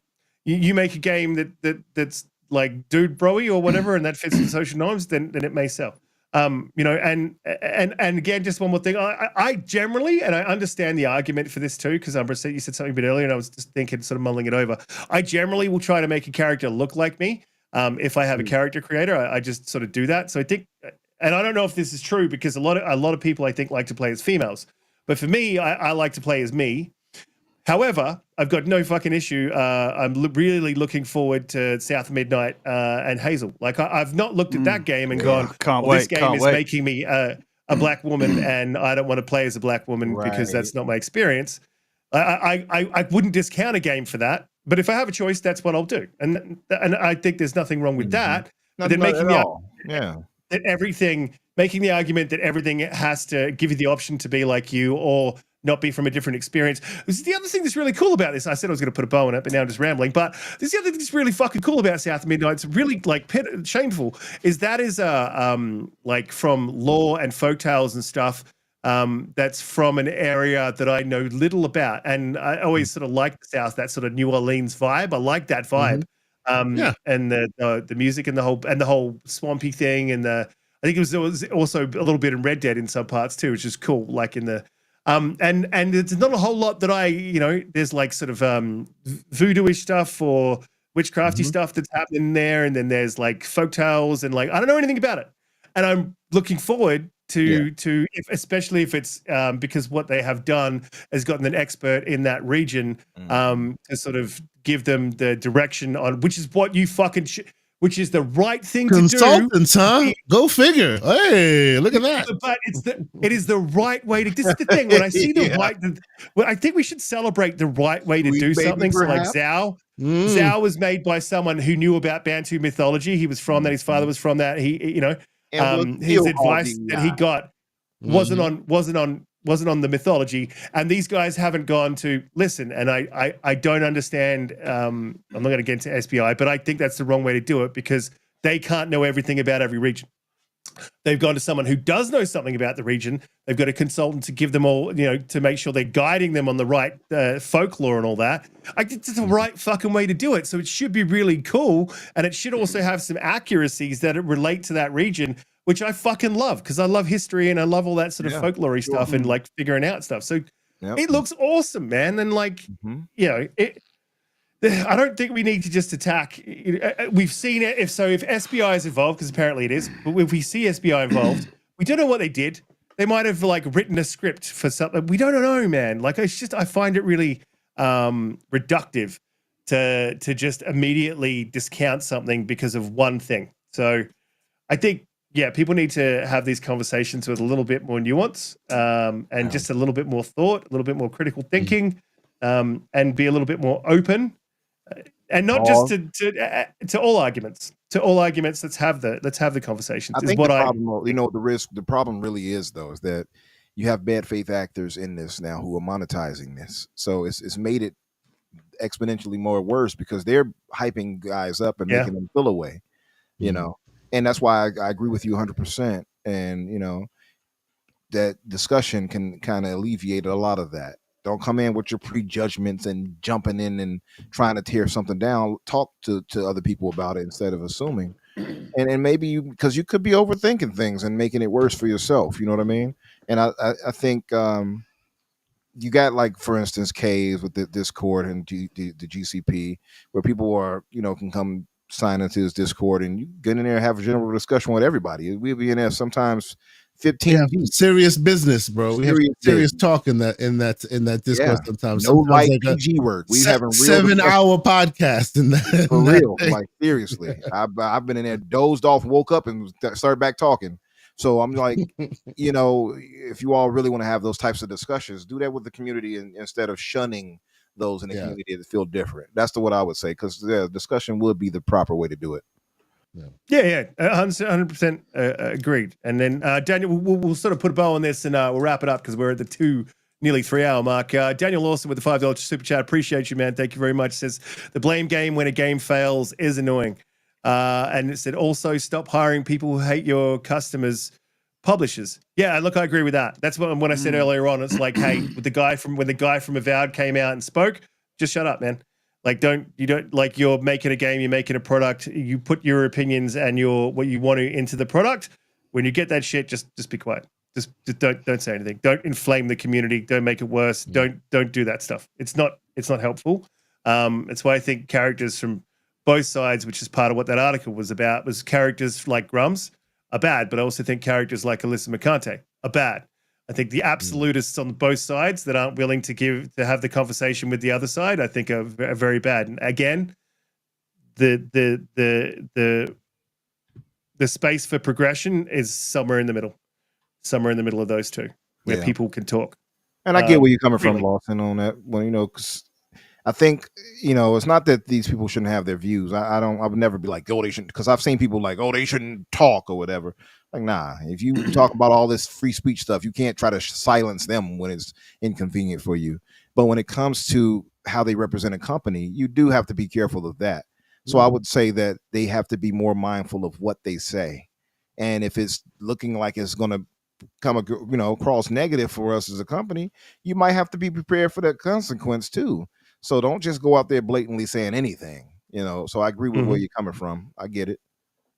Yeah, absolutely. Whether be it right or wrong, you know what I mean? Doesn't matter.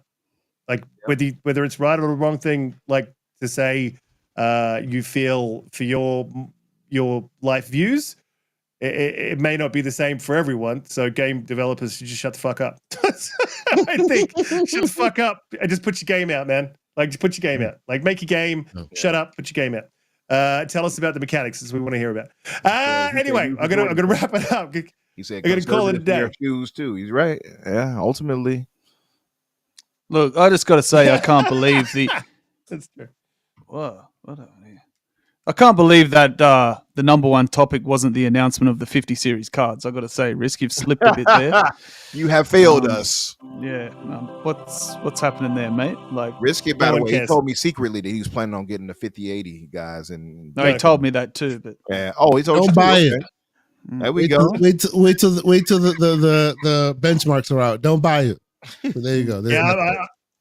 Listening to the conversations that I've listened to, I wouldn't be jumping on that just yet, and probably you would never buy a 4080 Super. Only a cheesy wannabe PC gamer would buy one of those. 4090 is probably the place to be at right now. Yeah, I'm gonna need you guys in the US to hook me up with a 5090, bro. You should see how much it costs here. $4,030 here. Hey man, and it has there was a time where I was gonna meet the one Riskit for the biscuit in Germany. I was like, bro, you should have let me know. I could have had a mini PC in my wallet or in my suitcase or something. Brought it to you. I'm just saying. Not for me. Yeah, you missed Not out. for me. But I like what you did with the way back when you put up that video of the console sort of based UI when you go into the thing. That was super cool, man. Yeah, absolutely. I like that. But I'm still not. It's funny you say that. I accidentally pressed the Xbox button on my controller last night when I had Steam open. And look, I know I'm late to the party. Yeah, I never seen that before. I was like, "What is this? This is like a freaking console. Where did this come from?"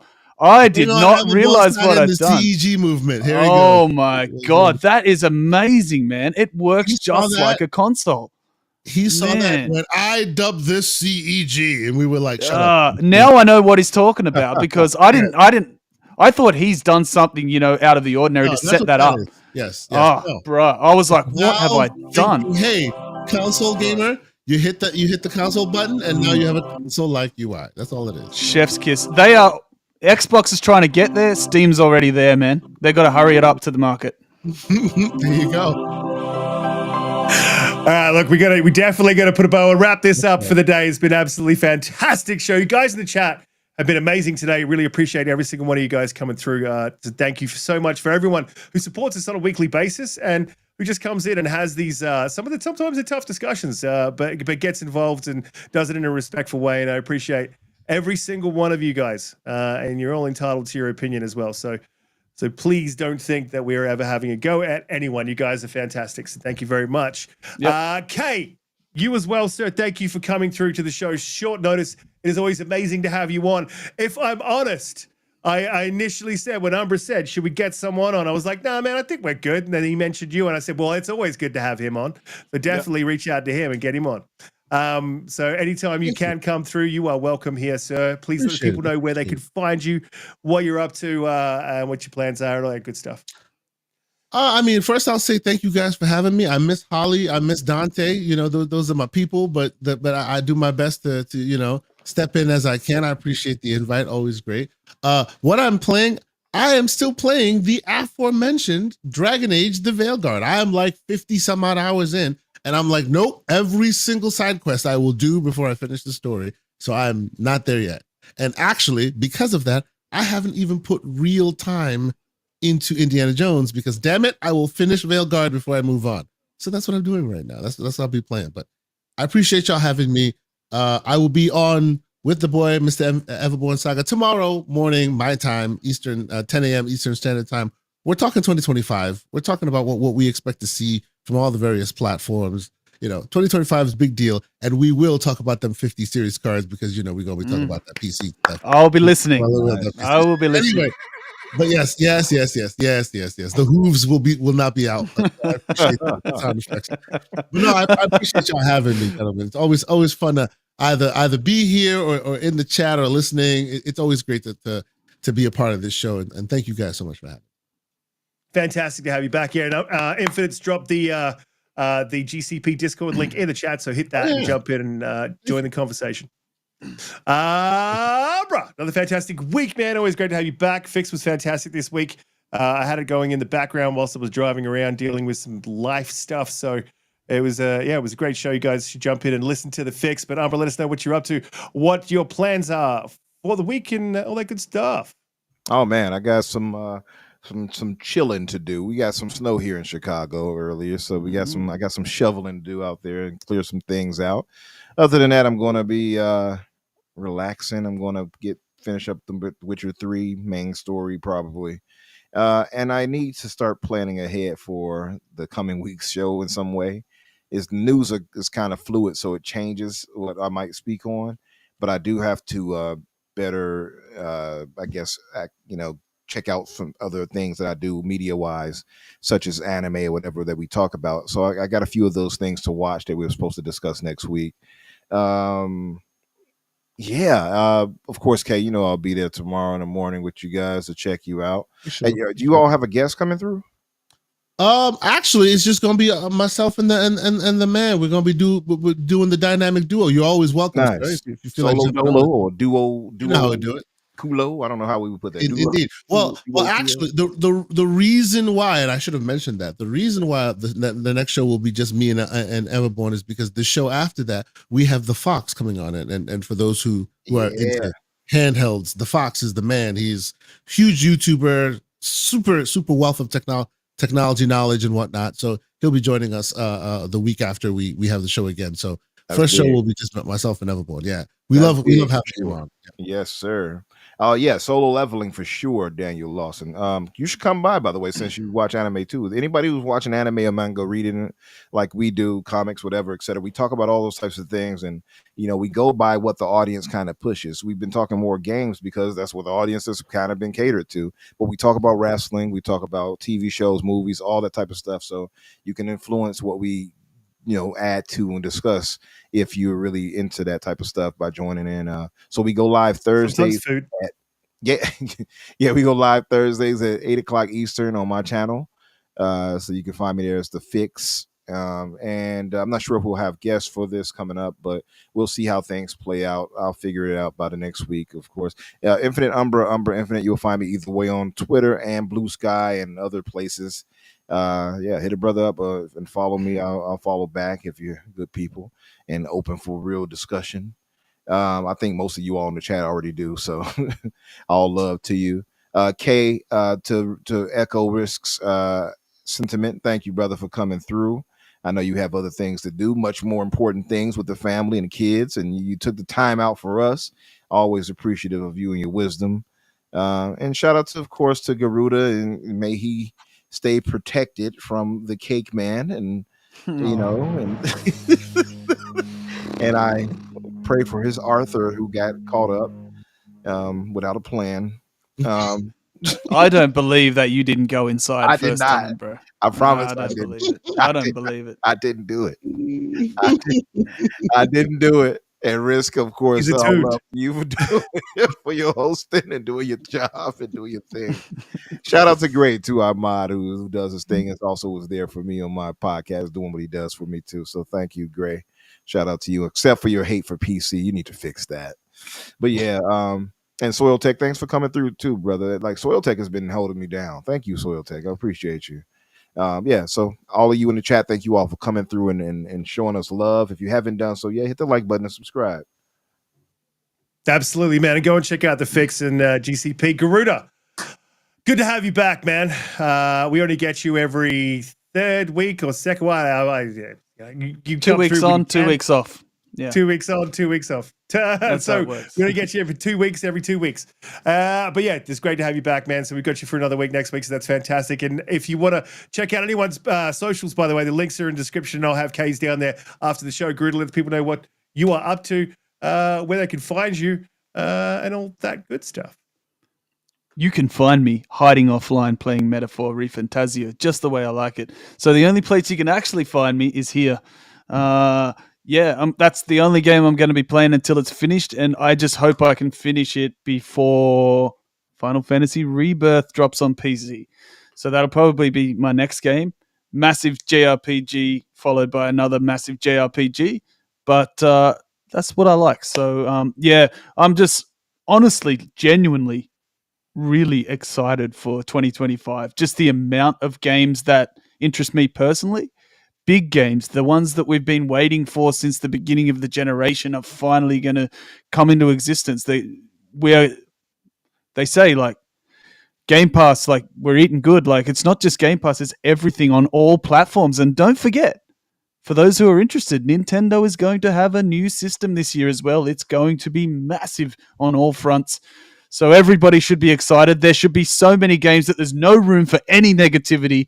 We're going to have a good year. Absolutely. Yeah, but there will be some negativity. It's going to happen, I guarantee it. But stay positive about the negativity. It's been a fantastic show. I had a fantastic time with all the guys in the panel. You guys are amazing. Again, chat, amazing. We will see you all next week live. Check us out. And in the meantime, keep your eye out for that video because I'm going to try to get it out this week. Head down the socials, the links below. Click those links and head over to Kay's Discord, the GCP Discord. It is a good time. I need to get in there. But anyway, have a good week. Yeah, man. Later, guys.